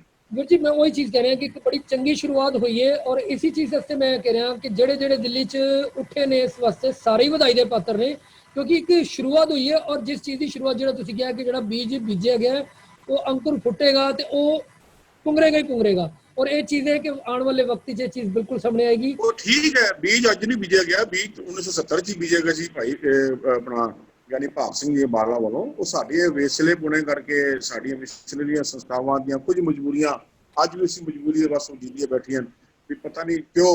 ਮੈਂ ਤਾਂ ਇੱਥੇ ਤੱਕ ਕਹਿਣਾ ਹੋਣਾ ਵੀ ਮੈਂ ਯਾਨੀ ਭਾਗ ਸਿੰਘ ਜੀ ਦਾ ਨਿਕ ਮਾਣਿਆ, ਸਾਡੇ ਘਰ ਆ ਕੇ ਰਹਿੰਦੇ ਹੁੰਦੇ ਸਨ, ਮਿਸ਼ਨਰੀ ਵੀਰਾਂ ਦਾ ਵੀ ਮਾਣਿਆ ਜਿਨ੍ਹਾਂ 'ਚ ਭਾਈ ਰਜਿੰਦਰ ਸਿੰਘ ਵਰਗੇ ਵੀ ਬੈਠੇ ਹਨ ਤੇ ਹੋਰ ਪ੍ਰਾਪਤਨ ਜਿਹੜੇ ਚੜ੍ਹਾਈ ਕਰ ਚੁੱਕੇ ਹਨ, ਜਿਨ੍ਹਾਂ ਨੇ ਇਹਨਾਂ ਨੂੰ ਕਿਸੇ ਕੀਮਤ ਤੇ ਨਹੀਂ ਮੰਨਿਆ। ਪਰ ਮੈਂ ਹੈਰਾਨ ਹੋਣਾ ਕਿ ਅਸੀਂ ਉਹਨਾਂ ਦੀ ਪੁਸਤਕਾਂ ਆਪਣੇ ਸਟਾਲਾਂ ਤੇ ਦੱਸਣ ਦੇ ਨਿਰਣੇ ਰੱਖ ਕੇ ਕੌਮ ਨੂੰ ਜਗਾਉਣ ਵਾਸਤੇ, ਸਿੱਖੀ ਕੌਮ ਨੂੰ ਵੀ ਜਗਾਉਣ ਵਾਸਤੇ, ਪਰ ਹੈਰਾਨਗੀ ਹੁੰਦੀ ਸੀ। ਅਸੀਂ ਕਿਤਾਬਾਂ ਵਿੱਚ ਕੇ ਖੁਸ਼ ਹੁੰਦੇ ਸੀ ਪਰ ਉਹਦੀ ਗੱਲ ਕਰਨ ਲੱਗੇ ਖਾਮੋਸ਼ ਹੋ ਜਾਂਦੇ ਸੀ। ਅਸੀਂ ਅੱਜ ਵੀ ਕਮਜ਼ੋਰੀ 'ਚ ਬੈਠੇ ਹਾਂ ਕਿ ਪਤਾ ਨਹੀਂ ਕਿ ਗੁਰੂ ਗ੍ਰੰਥ ਸਾਹਿਬ ਨਾਲੋਂ ਉਹ ਸਿੱਖ ਰਹਿਤ ਮਰਿਆਦਾ ਜਿਹੜੀ 14 ਜਾਂ 15 ਪੇਜਾਂ ਦੀ ਬਣੀ ਉਹ ਕਿੰਨੀ ਵੱਡੀ ਹਸਤੀ ਹੈ। ਅਸੀਂ ਉਹਦੀ ਗੱਲ ਕਰਨਾ ਚਾਹੁੰਦੇ ਹਾਂ ਸਿੱਖ ਰਹਿਤ ਮਰਿਆਦਾ ਦੀ, ਪਰ ਅਸੀਂ ਇਹ ਨਹੀਂ ਕਹਿੰਦੇ ਕਿ ਅਸੀਂ ਕੁਛ ਤੇ ਇਹਨਾਂ ਨੂੰ ਸਵਾਲ ਕੀਤਾ ਜਾਂਦਾ ਹੈ ਵੀਰਾਂ ਨੂੰ ਕਿ ਜਿਹੜੀ ਗੱਲ ਦੀ ਗਵਾਹੀ ਤੁਸੀਂ ਸਿੱਖ ਰਹਿਤ ਵਿਰਾਦਤ ਤੋਂ ਮੰਨਦੇ ਹੋ ਕਿ ਉਹ ਗਵਾਹੀ ਗੁਰੂ ਗ੍ਰੰਥ ਸਾਹਿਬ ਨਹੀਂ ਦੇ ਰਹੇ ਸਾਨੂੰ। ਜਦ ਗੁਰੂ ਗ੍ਰੰਥ ਸਾਹਿਬ ਉਸ ਗੱਲ ਦੀ ਗਵਾਹੀ ਨਾ ਦੇ ਰਹੇ ਫਿਰ ਸਾਨੂੰ ਐਵੀਡੈਂਸ ਦੀ ਲੋੜ ਹੈ ਬਾਹਰੋਂ। ਪਰ ਸਾਡੀਆਂ ਮਜਬੂਰੀਆਂ ਨੇ ਸਾਨੂੰ ਕਮਜ਼ੋਰ ਕੀਤਾ। ਬਟ ਹੁਣ ਕੋਈ ਨਹੀਂ, ਉਹ ਆਪਣੀਆਂ ਸੰਸਥਾਵਾਂ ਚਲਾਈ ਜਾਣ। ਉਹਨਾਂ ਵਿੱਚੋਂ ਵੀ ਵੀਰ ਜਾਗੇ ਹੋਏ ਤੇ ਬਾਹਰੋਂ ਵੀ ਵੀਰ ਜਾਗੇ ਹੋਏ ਜਿਨ੍ਹਾਂ ਨੇ ਇਸ ਧੀਆ ਕਰ ਲਿਆ। ਇਹਨਾਂ 10-20 ਸਾਲਾਂ 'ਚ ਇਹਨਾਂ ਜ਼ਰੂਰ ਹੋਇਆ, ਜਿਵੇਂ ਭਾਈ ਸਾਹਿਬ ਜੀ ਨੇ ਕਿਹਾ ਸੀ 20 ਸਾਲ ਪਹਿਲੇ, ਕਿ ਲੋਕਾਂ ਨੇ ਆਪਣੇ ਤੌਰ ਤੇ ਬਚਿੱਤਰ ਦੇ ਜਾਂ ਸਵਈਆਂ ਅਰਦਾਸਾਂ ਛੱਡਤੀਆਂ। ਅਸੀਂ ਕਹਿੰਦਾ ਹੀ ਬਹੁਤ ਹੈ, ਆਪਣੇ ਆਪਣੇ ਘਰ ਤੋਂ ਚਲੀ ਚਲੋ, ਆਪਣੇ ਆਪਣੇ ਘਰ ਨੂੰ ਤਿਆਰ ਕਰੋ, ਕਾਫਲਾ ਬਣਦਾ ਜਾਏ। ਠੀਕ ਹੈ ਵੀਰ ਜੀ, ਸਾਰੇ ਮਹਿਮਾਨਾਂ ਦਾ ਰਜਿੰਦਰ ਸਿੰਘ ਖਾਲਸਾ ਜੀ ਦਾ ਮੈਂ ਛੋਟੀ ਜਿਹੀ ਬੇਨਤੀ ਕਰਨੀ ਹੈ। ਬਹੁਤ ਬਹੁਤ ਧੰਨਵਾਦ ਹੈ ਜੀ। ਹਾਂਜੀ, ਇੱਕ ਮਿੰਟ, ਇੱਕ ਛੋਟੀ ਜਿਹੀ ਬੇਨਤੀ ਕਰਨੀ ਹੈ। ਹਾਂਜੀ ਜੀ। ਆ ਹੁਣੇ ਜਿਹੜੀ ਗੱਲ ਹੋ ਰਹੀ ਸੀ ਨਾ ਕਿ ਜੀ ਇਹਦਾ ਨਾਂ ਪਹਿਲਾਂ ਬਚਿੱਤਰ ਨਾਟਕ ਗ੍ਰੰਥ ਸੀ ਜੀ। ਜਿਹੜੀਆਂ ਸਭ ਤੋਂ ਪੁਰਾਣੀਆਂ 4 ਬੀੜਾਂ ਮੰਨੀਆਂ ਜਾਂਦੀਆਂ ਨੇ ਨਾ, ਉਹਨਾਂ ਵਿੱਚ ਇੱਕ ਹੈਗੀ ਭਾਈ ਮਨੀ ਸਿੰਘ ਵਾਲੀ ਬੀੜ। ਇਹ ਮਹਾਰਾਜਾ ਰਣਜੀਤ ਸਿੰਘ ਨੂੰ ਮਿਲੀ ਸੀ ਮੁਲਤਾਨ ਦੇ ਜੰਗ ਦੇ ਵਿੱਚ ਨਾ 1818 ਈਸਵੀ ਦੇ ਵਿੱਚ। ਇੱਕ ਸੈਨਿਕ ਨੇ ਕਿਤੋਂ ਲੁੱਟ ਕੇ ਲਿਆਂਦੀ ਸੀ ਤੇ ਉਹਨੇ ਲਿਆ ਕੇ ਦਿੱਤੀ ਮਹਾਰਾਜਾ ਰਣਜੀਤ ਸਿੰਘ ਨੂੰ। ਤੇ ਬਾਅਦ ਦੇ ਵਿੱਚ ਰਾਜਾ ਗੁਲਾਬ ਸਿੰਘ ਸੀ, ਉਹਦੇ ਪੁੱਤਰ ਦੇ ਕੋਲ ਹਨੂਮਾਨ ਰੋਡ ਦਿੱਲੀ ਵਿਖੇ ਜਿਹੜੀ ਹੈ ਨਾ ਇਹ ਪਈ ਸੀ। ਇਹ ਬਹੁਤ ਪੁਰਾਣੀਆਂ ਵਿੱਚੋਂ ਗਿਣੀ ਜਾਂਦੀ ਹੈ। 1818 ਦੇ ਵਿੱਚ ਮਿਲੀ ਸੀ ਇਹ ਜੀ। ਉਹਦੇ ਉੱਤੇ ਕੋਈ ਨਾਂ ਨਹੀਂ। ਇਸ ਤਰ੍ਹਾਂ ਇੱਕ ਦੂਸਰੀ ਹੈਗੀ ਹੈ ਮੋਤੀ ਬਾਗ ਵਾਲੀ। ਇਹ ਮਹਾਰਾਜਾ ਪਟਿਆਲਾ ਨੂੰ ਕਿਸੇ ਨੇ ਦਿੱਤੀ ਸੀ। ਗਿਆਨੀ ਗਿਆਨ ਸਿੰਘ ਨੇ ਵੀ ਇਹਦਾ ਜਿਹੜਾ ਨਾ ਰੈਫਰੈਂਸ ਦਿੱਤਾ ਹੋਇਆ, ਸੁੱਖਾ ਸਿੰਘ ਗ੍ਰੰਥੀ ਔਰ ਰਚੀ ਬੀੜ ਪਟਨੇ ਮੇ ਗੌਰ। ਇਸ ਤਰ੍ਹਾਂ ਉਹ ਸੁੱਖਾ ਸਿੰਘ ਗ੍ਰੰਥੀ ਦੀ ਬਣਾਈ ਹੋਈ ਬੀੜ ਹੈ, ਉਹਦੇ ਉੱਤੇ ਵੀ ਕੋਈ ਨਾਂ ਨਹੀਂ। ਜਿਹੜੀ ਹੁਣੇ ਆਪਾਂ ਕਹਿ ਰਹੇ ਸੀ ਨਾ, ਪਹਿਲਾਂ ਦਾ ਨਾਂ ਬਚਿੱਤਰ ਨਾਟਕ ਸੀ। ਤੀਸਰੀ ਜਿਹੜੀ ਬੜੀ ਪੁਰਾਣੀ ਗਿਣੀ ਜਾਂਦੀ ਹੈ ਉਹ ਸੰਗਰੂਰ ਵਾਲੀ ਬੀੜ। ਮੈਂ ਬਹੁਤਾ ਲੰਬੀ ਗੱਲ 'ਚ ਨਾ ਜਾਵਾਂ, ਉਹਦੇ ਉੱਤੇ ਵੀ ਕੋਈ ਨਾਂ ਨਹੀਂ। ਚੌਥੀ ਜਿਹੜੀ ਹੈ ਉਹ ਗਿਣੀ ਜਾਂਦੀ ਹੈ ਪਟਨੇ ਵਾਲੀ ਬੀੜ, ਉਹਦੇ ਉੱਤੇ ਵੀ ਕੋਈ ਨਾਂ ਨਹੀਂ। ਇਹਨਾਂ ਦੇ ਉੱਤੇ ਕੋਈ ਨਾਂ ਨਹੀਂ ਸੀ। ਇਹਨਾਂ ਜਿਹੜੀ ਸਭ ਤੋਂ ਪੁਰਾਤਨ 4 ਨੇ। ਉਹਦੇ ਬਾਅਦ ਕਿਉਂਕਿ ਇੱਕ ਉਹ ਜਿਹੜੀਆਂ 4 ਨੇ ਉਹਨਾਂ 4ਾਂ ਦੇ ਉੱਤੇ ਕੋਈ ਨਾਂ ਨਹੀਂ ਜੀ। ਲੇਕਿਨ ਹੁਣ ਇਹ ਵੀ ਬੜੀ ਪ੍ਰੋਬਲਮ ਹੁੰਦੀ ਹੈ ਵੀ ਕਿਸੇ ਚੀਜ਼ ਬਾਰੇ ਗੱਲ ਕਰਨੀ ਹੈ, ਇੱਕ ਕਿਤਾਬ ਉਹਦੇ ਬਾਰੇ ਗੱਲ ਕਰਨੀ ਹੈ, ਉਹਦਾ ਕੋਈ ਨਾਂ ਹੋਏਗਾ, ਉਹਦੇ ਰੈਫਰੈਂਸ ਨਾਲ ਗੱਲ ਕੀਤੀ ਜਾਏਗੀ। ਹਾਂਜੀ ਹਾਂਜੀ। ਜਿਸ ਵੇਲੇ ਇਹਨੂੰ ਇੱਕ ਮੈਂ ਕਹਿ ਰਿਹਾ ਸੀ, ਕਿਸੇ ਵਿਦਵਾਨ ਨੇ ਝੱਲ ਮਾਰਿਆ ਸੀ ਕਿ ਜੀ ਇਹਨਾਂ ਨੂੰ ਪਤਾ ਨਹੀਂ ਬਚਿੱਤਰ ਨਾਟਕ ਦੇ ਸਿਰਫ ਉਹਦਾ ਇੱਕ ਚੈਪਟਰ ਹੈ, ਉਹਦਾ ਨਾਮ ਬਚਿੱਤਰ ਨਾਟਕ ਨਹੀਂ ਗ੍ਰੰਥ ਦਾ। ਜਿਹੜਾ ਉਹ ਚੈਪਟਰ ਹੈ ਉਹਦੇ ਟੋਟਲ 35 ਪੰਨੇ ਨੇ। ਉਹਦੇ ਟੋਟਲ 35 ਪੰਨੇ ਨੇ ਜਿਹੜਾ ਬਚਿੱਤਰ ਨਾਟਕ ਟੌਪਿਕ ਚੈਪਟਰ ਹੈ। ਲੇਕਿਨ 500 ਤੋਂ ਉੱਤੇ ਪੇਜਿਸ ਦੇ ਪਿੱਛੇ ਆਉਂਦਾ ਹੈ ਬਚਿੱਤਰ ਨਾਟਕ ਗ੍ਰੰਥ। ਉਹ 500 ਇਹ ਜਿਹੜੇ 24 ਅਵਤਾਰ ਨੇ ਉਹਦੇ ਵਿੱਚ ਆਉਂਦੇ ਨੇ। ਇਹਨਾਂ ਦੇ ਵੀ ਪਿੱਛੇ ਬਚਿੱਤਰ ਨਾਟਕ ਗ੍ਰੰਥ ਦੀ ਗੱਲ ਆਉਂਦੀ ਹੈ। ਇਸ ਕਰਕੇ ਇਹਦਾ ਨਾਮ ਬਚਿੱਤਰ ਨਾਟਕ ਗ੍ਰੰਥ ਰੱਖਿਆ ਗਿਆ। ਉਹਦੇ ਬਾਅਦ ਜਿਹੜੀ ਸੋਧਕ ਕਮੇਟੀ ਬਣੀ 1897 ਦੇ ਵਿੱਚ, ਇੱਥੇ ਇੱਕ ਬੜੀ ਇੰਪੋਰਟੈਂਟ ਗੱਲ ਹੈ। ਉਹ ਸੋਧਕ ਕਮੇਟੀ ਨੇ ਇਹਨਾਂ 4ਾਂ ਚੋਂ ਜਿਹੜੇ ਪੁਰਾਤਨ ਸਨ ਸਭ ਤੋਂ, ਇਹਨਾਂ ਚੋਂ ਕੋਈ ਨਹੀਂ ਲਿਆ। ਹੋਰ 32 ਗ੍ਰੰਥ ਲਏ, ਉਹਨਾਂ ਦੇ ਵਿੱਚੋਂ ਕੋਈ ਛਾਂਟ ਕੇ ਉਹਦੇ ਮੁਤਾਬਕ ਸੋਧ ਕੀਤੀ। ਉਹ ਚੋਂ 8 ਰਚਨਾਵਾਂ ਕੱਢ ਦਿੱਤੀਆਂ। 8 ਰਚਨਾਵਾਂ ਕੱਢ ਦਿੱਤੀਆਂ। ਤੁਸੀਂ ਮੈਨੂੰ ਦੱਸੋ, ਜੇ ਗੁਰੂ ਦੀ ਬਾਣੀ ਹੈ ਤੇ ਕਿਸ ਨੂੰ ਅਧਿਕਾਰ ਹੈ ਕੱਢਣ ਦਾ? ਇੱਕ ਸੰਸਾਰ ਸੁਖਮਨਾ, ਵਾਰ ਮਾਲਕੌਸ, ਵਾਰ ਭਗੌਤੀ। ਮੈਂ ਇੱਥੇ ਜ਼ਿਕਰ ਕਰਨਾ ਚਾਹਾਂਗਾ ਜੀ, ਬਚਿੱਤਰ ਨਾਟਕ ਦੇ ਵਿੱਚ ਵਾਰ ਦੁਰਗਾ ਕੀ, ਉਸ ਤੋਂ ਵੱਖਰੀ ਸੀ ਇੱਕ ਵਾਰ ਭਗੌਤੀ ਜੀ। ਸ੍ਰੀ ਭਗਵਦ ਗੀਤਾ, ਰਾਗ ਆਸਾ ਤੇ ਰਾਗ ਸੋਰਠ ਪਾਤਸ਼ਾਹੀ 10ਵੀਂ, ਅਸਫੋਟਕ ਕਥਿਤ ਕਵਿਤ ਬਾਜ ਪਾਤਸ਼ਾਹੀ 10ਵੀਂ, ਇਹ ਛੱਕਾ ਭਗੌਤੀ ਜੀ ਕਾ। 8 ਰਚਨਾਵਾਂ ਸੀ ਜਿਹੜੀ ਕੱਢ ਦਿੱਤੀਆਂ। ਹਾਂਜੀ ਹਾਂਜੀ। ਉਹਨਾਂ ਨੇ ਇਹਦਾ ਨਾਂ ਪਹਿਲੀ ਵਾਰੀ ਦਸਮ ਗ੍ਰੰਥ ਰੱਖਿਆ। ਦਸਮ ਗ੍ਰੰਥ ਤੋਂ ਸ੍ਰੀ ਦਸਮ ਗ੍ਰੰਥ ਸਾਹਿਬ ਬਣਿਆ, ਫਿਰ ਸ੍ਰੀ ਗੁਰੂ ਦਸਮ ਗ੍ਰੰਥ ਸਾਹਿਬ ਬਣਿਆ, ਤੇ ਹੁਣ ਦਸਮ ਸ੍ਰੀ ਗੁਰੂ ਗ੍ਰੰਥ ਸਾਹਿਬ ਬਣਾ ਦਿੱਤਾ ਗਿਆ। ਬਸ ਉਹੀ ਇੱਕ ਚਲਾਕੀ ਨਾਲ ਚਲੇ ਗਏ। ਬਿਲਕੁਲ ਜੀ। ਮੈਂ ਪਿਛਲੇ ਆਪਣੇ ਪ੍ਰੋਗਰਾਮ ਵਿੱਚ ਵੀ ਨਾ ਇਹੀ ਸਵਾਲ ਕੀਤਾ ਸੀ ਤਿੰਨੋਂ ਮਹਿਮਾਨਾਂ ਨੂੰ ਕਿ ਕਿਸੇ ਦੇ ਵਿੱਚ ਇੰਨੀ ਕਿਸੇ ਦੀ ਹੈਸੀਅਤ ਹੈ ਜਾਂ ਕਿਸੇ ਦੀ ਮਜਾਲ ਹੈ ਜਾਂ ਕਿਸੇ ਨੂੰ ਅਲਾਉਡ ਹੈ ਕਿ ਗੁਰੂ ਗ੍ਰੰਥ ਸਾਹਿਬ ਜੀ, ਆਦਿ ਸ੍ਰੀ ਗੁਰੂ ਗ੍ਰੰਥ ਸਾਹਿਬ ਜੀ ਸੋਧ ਕਰ ਸਕੇ? ਤਿੰਨਾਂ ਮਹਿਮਾਨਾਂ ਨੇ ਕਿਹਾ ਨਹੀਂ ਹੈ ਜੀ। ਮੈਂ ਕਿਹਾ ਜੀ ਫਿਰ ਕੀ ਕਾਰਨ ਹੈ ਕਿ ਬਚਿੱਤਰ ਨਾਟਕ ਜਿਹਨੂੰ ਦਸਮ ਗ੍ਰੰਥ ਅੱਜ ਕਿਹਾ ਜਾਂਦਾ, ਉਹਦੇ 'ਚ ਕਿੰਨੀ ਵਾਰੀ ਸੋਧ ਹੋ ਚੁੱਕੀ ਹੈ? ਕਿੰਨੀ ਵਾਰੀ? ਉਹਦੇ ਵਿੱਚ ਅਤੇ ਜਿਹੜੀ ਸੋਧਕ ਕਮੇਟੀ ਨੇ 8 ਰਚਨਾਵਾਂ ਕੱਢ ਦਿੱਤੀਆਂ ਵਿੱਚੋਂ। ਜੀ ਜੀ ਜੀ ਜੀ ਬਿਲਕੁਲ। ਉਹਦੇ ਚ ਜਿਹੜਾ ਉਹ ਸੀਗਾ ਕਿ ਨਾਮ ਹੈ ਆਖਰੀ ਵਾਰੀ ਜਿਹੜੀ ਸੋਧ ਹੋਈ ਹੈ ਉਹਨਾਂ ਦਾ ਨਾਮ ਹੈਗਾ ਜੀ ਗਿਆਨੀ ਮਹਿੰਦਰ ਸਿੰਘ ਰਤਨ, ਉਹਨਾਂ ਦੇ ਵਾਰੀ ਹੋਈ, ਜਿਹੜੀ 1428 ਪੰਨਿਆਂ ਦੀ ਪੀੜ ਤਿਆਰ ਕੀਤੀ ਗਈ ਔਰ ਜਾਪ ਦੀਆਂ ਅਖੀਰਲੀਆਂ ਪੰਕਤੀਆਂ ਜਿਹੜੀਆਂ ਸੋਧਕ ਕਮੇਟੀ ਨੇ ਕੱਟ ਦਿੱਤੀਆਂ। ਇਹਦਾ ਕੋਈ ਜਵਾਬ ਨਹੀਂ ਇਹਨਾਂ ਕੋਲ। ਤੁਸੀਂ ਵੈਸੇ ਜਾਪ ਰਚਨਾ ਨੂੰ ਪੜੋ, ਜੀ ਜਾਪ ਰਚਨਾ ਨੂੰ ਪੜੋ, ਤੁਹਾਨੂੰ ਪਤਾ ਹੀ ਨਹੀਂ ਲੱਗਦਾ ਖਤਮ ਹੋ ਗਈ ਹੈ, ਕੋਈ ਬਿਲਕੁਲ ਸਮਾਪਤੀ ਦਾ ਚਿੰਨ੍ਹ ਨਹੀਂ। ਬਿਲਕੁਲ ਬਿਲਕੁਲ ਸੱਚਾ। ਤੁਸੀਂ ਖਾਸ ਗੱਲ ਨੋਟ ਕਰੋ ਕਿ ਜਿੰਨੀਆਂ ਰਚਨਾਵਾਂ ਨੇ ਨਾ ਦਸਮ ਗ੍ਰੰਥ ਇਹਦੇ ਵਿੱਚ ਬਚਿੱਤਰ ਨਾਟਕ ਦੇ ਵਿੱਚ, ਸਾਰਿਆਂ ਦੀ ਸਮਾਪਤੀ ਦੇ ਚਿੰਨ੍ਹ ਨੇ। ਹੂੰ ਉਹਦਾ ਕੋਈ ਸਮਾਪਤੀ ਦਾ ਚਿੰਨ੍ਹ ਨਹੀਂ, ਇਹਦਾ ਮਤਲਬ ਇਨਕੰਪਲੀਟ ਰਚਨਾ ਹੈ। ਬਿਲਕੁਲ ਜੀ ਬਿਲਕੁਲ ਬਿਲਕੁਲ ਉਹੀ ਚੀਜ਼ ਹੈ ਜੀ। ਉਸ ਦੀ ਕੰਪਲੀਟ ਕਿਉਂ, ਮੈਂ ਉਹ ਵੀ ਤੁਹਾਨੂੰ ਦੱਸਾਂ। ਹਾਂਜੀ ਜਿੱਥੇ ਉਹਦੇ ਲੇਖਕ ਨੇ ਆਪਣੇ ਇਸ਼ਟ ਦੀ ਗੱਲ ਕੀਤੀ ਹੈ, ਉਹ ਪੰਕਤੀਆਂ ਕੱਟ ਦਿੱਤੀਆਂ ਗਈਆਂ। ਹਾਂਜੀ ਹਾਂਜੀ ਜਿਹੜਾ ਤੁਸੀਂ ਕਹਿ ਰਹੇ ਹੋ ਨਾ, ਉਹ ਹੈ ਪਹਿਲਾਂ 200 ਪੌੜੀਆਂ ਸੀ ਤੇ 199 ਕਰ ਦਿੱਤੀਆਂ ਗਈਆਂ। ਨਹੀਂ, ਮੈਂ ਉਹਦੇ ਨਾਲ ਵੀ ਸਹਿਮਤ ਨਹੀਂ, ਇਹਦੀਆਂ ਪੌੜੀਆਂ ਜ਼ਿਆਦਾ ਸੀ। ਬਾਅਦ ਦੀਆਂ ਕੁਝ ਪੌੜੀਆਂ ਦੇ ਵਿੱਚ ਉਹਨੇ ਆਪਣੇ ਇਸ਼ਟ ਦੀ ਜਿਹੜੀ ਹੈ ਉਹ ਨਾਂ ਲਏ ਸੀ, ਉਹ ਕੱਟ ਦਿੱਤੇ ਗਏ ਤਾਂ ਕਿ ਭੁਲੇਖਾ ਪਾਇਆ ਜਾ ਸਕੇ। ਬਸ ਉਹ ਭੁਲੇਖੇ ਹੀ ਪਾਏਗਾ ਨਹੀਂ ਜੀ, ਹੋਰ ਕੀਤਾ ਕੀ ਹੈ। तो बड़ी बड़ी मेहरबानी जी आप जी दी, आप जी आए साडे नाल। कोई उधरों भी विद्वान हुंदा ਉਹਦੇ ਨਾਲ ਗੱਲਬਾਤ ਹੁੰਦੀ। ਜਿਹੜਾ ਇੱਕ ਮੈਂ ਬੇਨਤੀ ਕਰਾਂ, ਜਿਹੜਾ ਰੋਜ਼ ਕਿਹਾ ਜਾ ਰਿਹਾ ਹੈ ਨਾ ਜੀ ਵੀ ਆਪਸ ਚ ਚਰਚਾ ਕਰ ਲਓ, ਚਰਚਾ ਕਰ ਲਓ। ਹਾਂਜੀ ਹਾਂਜੀ ਬਿਲਕੁਲ ਸਤਿਗੁਰੂ ਨੇ ਬਾਣੀ ਵਿੱਚ ਫਰਮਾਇਆ ਜੀ, ਓਏ ਇਕੱਤਰ ਮਿਲੋ ਮੇਰੇ ਭਾਈ, ਦੁਬਦਾ ਦੂਰ ਕਰੋ ਲਿਵਲਾਏ, ਹਰ ਨਾਮੇ ਕੇ ਹੋਵੋ ਜੋੜੀ, ਗੁਰਮੁਖ ਪੈਸੋ ਸਭਾ ਬਛਾਏ। ਲੇਕਿਨ ਜੇ ਤੇ ਗੁਰਮੁਖ ਬਣ ਕੇ ਹਰਨਾਮੇ ਕੇ ਜੋੜੀ ਹੋ ਕੇ ਦੁਬਦਾ ਦੂਰ ਕਰਨੀ ਹੈ, ਫਿਰ ਵਿਚਾਰ ਕਰਨ ਦਾ ਫਾਇਦਾ ਹੈ। ਜੇ ਅਸੀਂ ਆਪਣੀ ਆਪਣੀ ਗੱਲ ਦੇ ਉੱਤੇ ਹੀ ਡਟੇ ਰਹਿਣਾ ਹੈ, ਜਿਹੜੇ ਕਹਿੰਦੇ ਨੇ ਕਿ ਚਰਚਾ ਕਰ ਲਓ, ਅਸੀਂ ਬਿਲਕੁਲ ਤਿਆਰ ਹਾਂ। ਉਹਨਾਂ ਨੂੰ ਪੁੱਛੋ ਵੀ ਇਹ ਅਥਾਰਟੀ ਲੈ ਆਓ ਕਿ ਉਸ ਚਰਚਾ ਤੋਂ ਬਾਅਦ ਵਿਵਾਦ ਖਤਮ ਹੋ ਜਾਏਗਾ। ਬਿਲਕੁਲ ਠੀਕ ਹੈ ਜੀ, ਬਿਲਕੁਲ ਠੀਕ। ਇਹ ਦੱਸ ਦਿਓ ਕਿ ਕੌਣ ਫੈਸਲਾ ਕਰੇਗਾ, ਕੌਣ ਠੀਕ ਕਹਿ ਰਿਹਾ, ਕੌਣ ਗਲਤ ਕਹਿ ਰਿਹਾ। ਆਹ ਦੋ ਚੀਜ਼ਾਂ ਲਿਆਓ, ਅਸੀਂ ਜਿੱਥੇ ਮਰਜ਼ੀ ਜਦੋਂ ਮਰਜ਼ੀ ਸੱਦੋ, ਵਿਚਾਰ ਕਰਨ ਨੂੰ ਤਿਆਰ ਹਾਂ। ਬਿਲਕੁਲ ਜੀ। ਮੈਂ ਬੰਤਾ ਸਿੰਘ ਕਹਿੰਦਾ ਨਾ ਵਿਚਾਰ ਕਰੋ ਮੇਰੇ ਨਾਲ, ਉਹਨੂੰ ਕਹੋ ਵੀ ਤੂੰ ਸਾਰੀ ਕੌਮ ਕੋਲੋਂ ਅਥਾਰਟੀ ਲੈ ਆ, ਵੀ ਉਹਦੇ ਬਾਅਦ ਵਿਵਾਦ ਖਤਮ ਹੋ ਜਾਏਗਾ। ਦੂਸਰਾ ਸਾਨੂੰ ਦੱਸ ਦੇ ਵੀ ਫੈਸਲਾ ਕੌਣ ਕਰੇਗਾ, ਅਸੀਂ ਤਿਆਰ ਹਾਂ, ਜਿੱਦਣ ਮਰਜ਼ੀ ਕਰ ਲੈ। ਜੇ ਸਿਰਫ ਬਹਿਸਣਾ ਤੇ ਬਹਿਸਣ ਦਾ ਤਾਂ ਫਾਇਦਾ ਕੋਈ ਨਹੀਂ। ਬਹਿਸਣ ਤੋਂ ਤਾਂ ਮੇਰੇ ਸਾਥੀ ਨੇ। ਔਰ ਮੈਂ ਆਪਣੇ ਚੈਨਲ ਦੇ ਰਾਹੀਂ ਪਿਛਲੇ ਪ੍ਰੋਗਰਾਮ ਵਿੱਚ ਵੀ ਸੱਦਾ ਦਿੱਤਾ ਸੀਗਾ ਕਿ ਜਿਹੜੇ ਵੀਰ ਵਿਚਾਰ ਕਰਨਾ ਚਾਹੁੰਦੇ ਨੇ ਸਾਡੇ ਦਿੱਤੇ ਹੋਏ ਨੰਬਰਾਂ ਤੇ, ਸਾਡੀ ਈਮੇਲ ਆਈਡੀ ਤੇ ਸਾਡੇ ਨਾਲ ਸੰਪਰਕ ਕਰੋ। ਲੇਕਿਨ ਉਹਨਾਂ ਨੇ ਕੀ ਸੰਪਰਕ ਕਰਨਾ ਹੈ, ਮੈਂ ਜਿਨ੍ਹਾਂ ਨਾਲ ਸੰਪਰਕ ਕੀਤਾ ਹੈ ਕੋਈ ਸਾਹਮਣੇ ਆ ਕੇ ਚਰਚਾ ਕਰਨ ਨੂੰ ਤਿਆਰ ਹੀ ਨਹੀਂ ਹੁੰਦਾ। ਜੇ ਚਰਚਾ ਤੁਸੀਂ ਵਿਚਾਰ ਨਹੀਂ ਕਰੋਗੇ, ਔਰ ਗੱਲ ਹੋਈ ਆ ਜੀ ਤੁਹਾਡੇ ਵਾਲੀ ਗੱਲ ਬਿਲਕੁਲ ਠੀਕ ਹੈ ਕਿ ਅਥਾਰਟੀ ਕਿਹਦੇ ਕੋਲ ਹੈ, ਅਥਾਰਟੀ ਵੀ ਨਹੀਂ ਹੈ।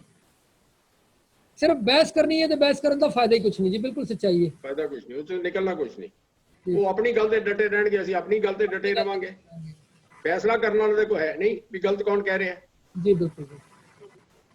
ਸੋ ਬੜੀ ਮਿਹਰਬਾਨੀ ਜੀ ਆਪ ਜੀ ਨੇ ਜਿਹੜੇ ਆਪਣੇ ਵਿਚਾਰ ਰੱਖੇ, ਔਰ ਜਿਹੜਾ ਮਤਲਬ ਸਾਡੇ ਸਰੋਤਿਆਂ ਦੇ, ਸਾਡੇ ਦਰਸ਼ਕਾਂ ਦੀ ਜਿਹੜੀ ਨੌਲੇਜ ਵਿੱਚ, ਉਹਨਾਂ ਦੀ ਜਾਣਕਾਰੀ 'ਚ ਵਾਧਾ ਕੀਤਾ ਇਤਿਹਾਸ ਤੋਂ, ਗੁਰਮਤ ਪੱਖੋਂ। ਤੇ ਕੋਸ਼ਿਸ਼ ਕਰਾਂਗੇ ਆਉਣ ਵਾਲੇ ਵਕਤ 'ਚ ਫਿਰ ਕਿਸੇ ਡਿਬੇਟ ਵਿੱਚ ਆਪ ਜੀ ਨੂੰ ਫਿਰ ਦੁਬਾਰਾ ਇਨਵਾਈਟ ਕਰੀਏ। ਤੇ ਤਾਂ ਵੀਰ ਜੀ ਜਦੋਂ ਵੀ ਹੁਕਮ ਕਰੋ। ਵਾਹਿਗੁਰੂ ਜੀ ਕਾ ਖਾਲਸਾ, ਵਾਹਿਗੁਰੂ ਜੀ ਕੀ ਫਤਿਹ। ਵਾਹਿਗੁਰੂ ਜੀ ਕਾ ਖਾਲਸਾ, ਵਾਹਿਗੁਰੂ ਜੀ ਕੀ ਫਤਿਹ। ਅੱਜ ਦੇ ਸਾਡੇ ਮਹਿਮਾਨ ਜੋ ਆਪ ਜੀ ਦੇ ਸਾਹਮਣੇ ਹੈਗੇ ਸਨ, ਸਰਦਾਰ ਰਜਿੰਦਰ ਸਿੰਘ ਖਾਲਸਾ ਪੰਚਾਇਤ ਮੋਹਾਲੀ ਤੋਂ, ਸਰਦਾਰ ਤੇਜਪਾਲ ਸਿੰਘ ਜੀ ਦਿੱਲੀ ਤੋਂ, ਸਰਦਾਰ ਸਤਵੀਰ ਸਿੰਘ ਜੀ ਦਿੱਲੀ ਤੋਂ, ਜੋ ਆਪਣੇ ਵਿਚਾਰ ਰੱਖ ਰਹੇ ਸਨ ਤੇ ਗੁਰਬਾਣੀ ਪੱਖੋਂ ਜੋ ਉਹਨਾਂ ਨੇ ਇਤਿਹਾਸ ਪੱਖੋਂ ਜੋ ਜਾਣਕਾਰੀਆਂ ਦਿੱਤੀਆਂ। ਅਸੀਂ ਫਿਰ ਆਪਣੇ ਦਰਸ਼ਕਾਂ ਨੂੰ, ਸੁਣਨ ਵਾਲਿਆਂ ਨੂੰ ਇੱਕ ਵਾਰੀ ਫਿਰ ਕਹਿੰਦੇ ਹਾਂ ਕਿ ਜੋ ਇਸ ਪ੍ਰੋਗਰਾਮ ਵਿੱਚ ਕੋਈ ਆਪਣੇ ਸ਼ੰਕੇ ਲੈ ਕੇ ਜਾਂ ਕੋਈ ਸਾਡੇ ਨਾਲ ਆਪਣਾ ਸਾਂਝਾ ਕਰਨਾ ਚਾਹੇ, ਜਾਂ ਕਿਸੇ ਨੂੰ ਲੱਗਦਾ ਹੈ ਕਿ ਉਹ ਇਸ ਤੇ ਵਿਚਾਰ ਕਰ ਸਕਦੇ ਨੇ, ਸਾਡੇ ਚੈਨਲ ਤੇ ਜੀ ਆਇਆਂ ਨੂੰ ਹੈ। ਸਾਡੇ ਦਿੱਤੇ ਹੋਏ ਨੰਬਰਾਂ ਤੇ, ਈਮੇਲ ਆਈਡੀ ਤੇ ਸਾਡੇ ਨਾਲ ਸੰਪਰਕ ਕਰ ਸਕਦੇ ਹੋ। ਇਹੋ ਜਿਹੀ ਹੋਰ ਵੀਡੀਓ ਦੇਖਣ ਵਾਸਤੇ ਸਾਡੇ ਚੈਨਲ ਨੂੰ ਸਬਸਕ੍ਰਾਈਬ ਕਰੋ, ਲਾਈਕ ਕਰੋ ਤੇ ਵੱਧ ਤੋਂ ਵੱਧ ਸ਼ੇਅਰ ਕਰੋ ਤੇ ਆਉਣ ਵਾਲੇ ਸਮੇਂ ਵਿੱਚ, ਤਾਂ ਕਿ ਅਸੀਂ ਆਪ ਜੀ ਵਾਸਤੇ ਹੋਰ ਇਹੋ ਜਿਹੇ ਵਿਚਾਰ ਵਾਲੀ ਵੀਡੀਓ ਲੈ ਕੇ ਆ ਸਕੀਏ। ਤਾਂ ਤੱਕ ਵਰਲਡ ਸਿੱਖ ਅਪਡੇਟ ਦੀ ਟੀਮ ਨੂੰ ਇਜਾਜ਼ਤ ਦਿਓ ਜੀ। ਵਾਹਿਗੁਰੂ ਜੀ ਕਾ ਖਾਲਸਾ, ਵਾਹਿਗੁਰੂ ਜੀ ਕੀ ਫਤਿਹ।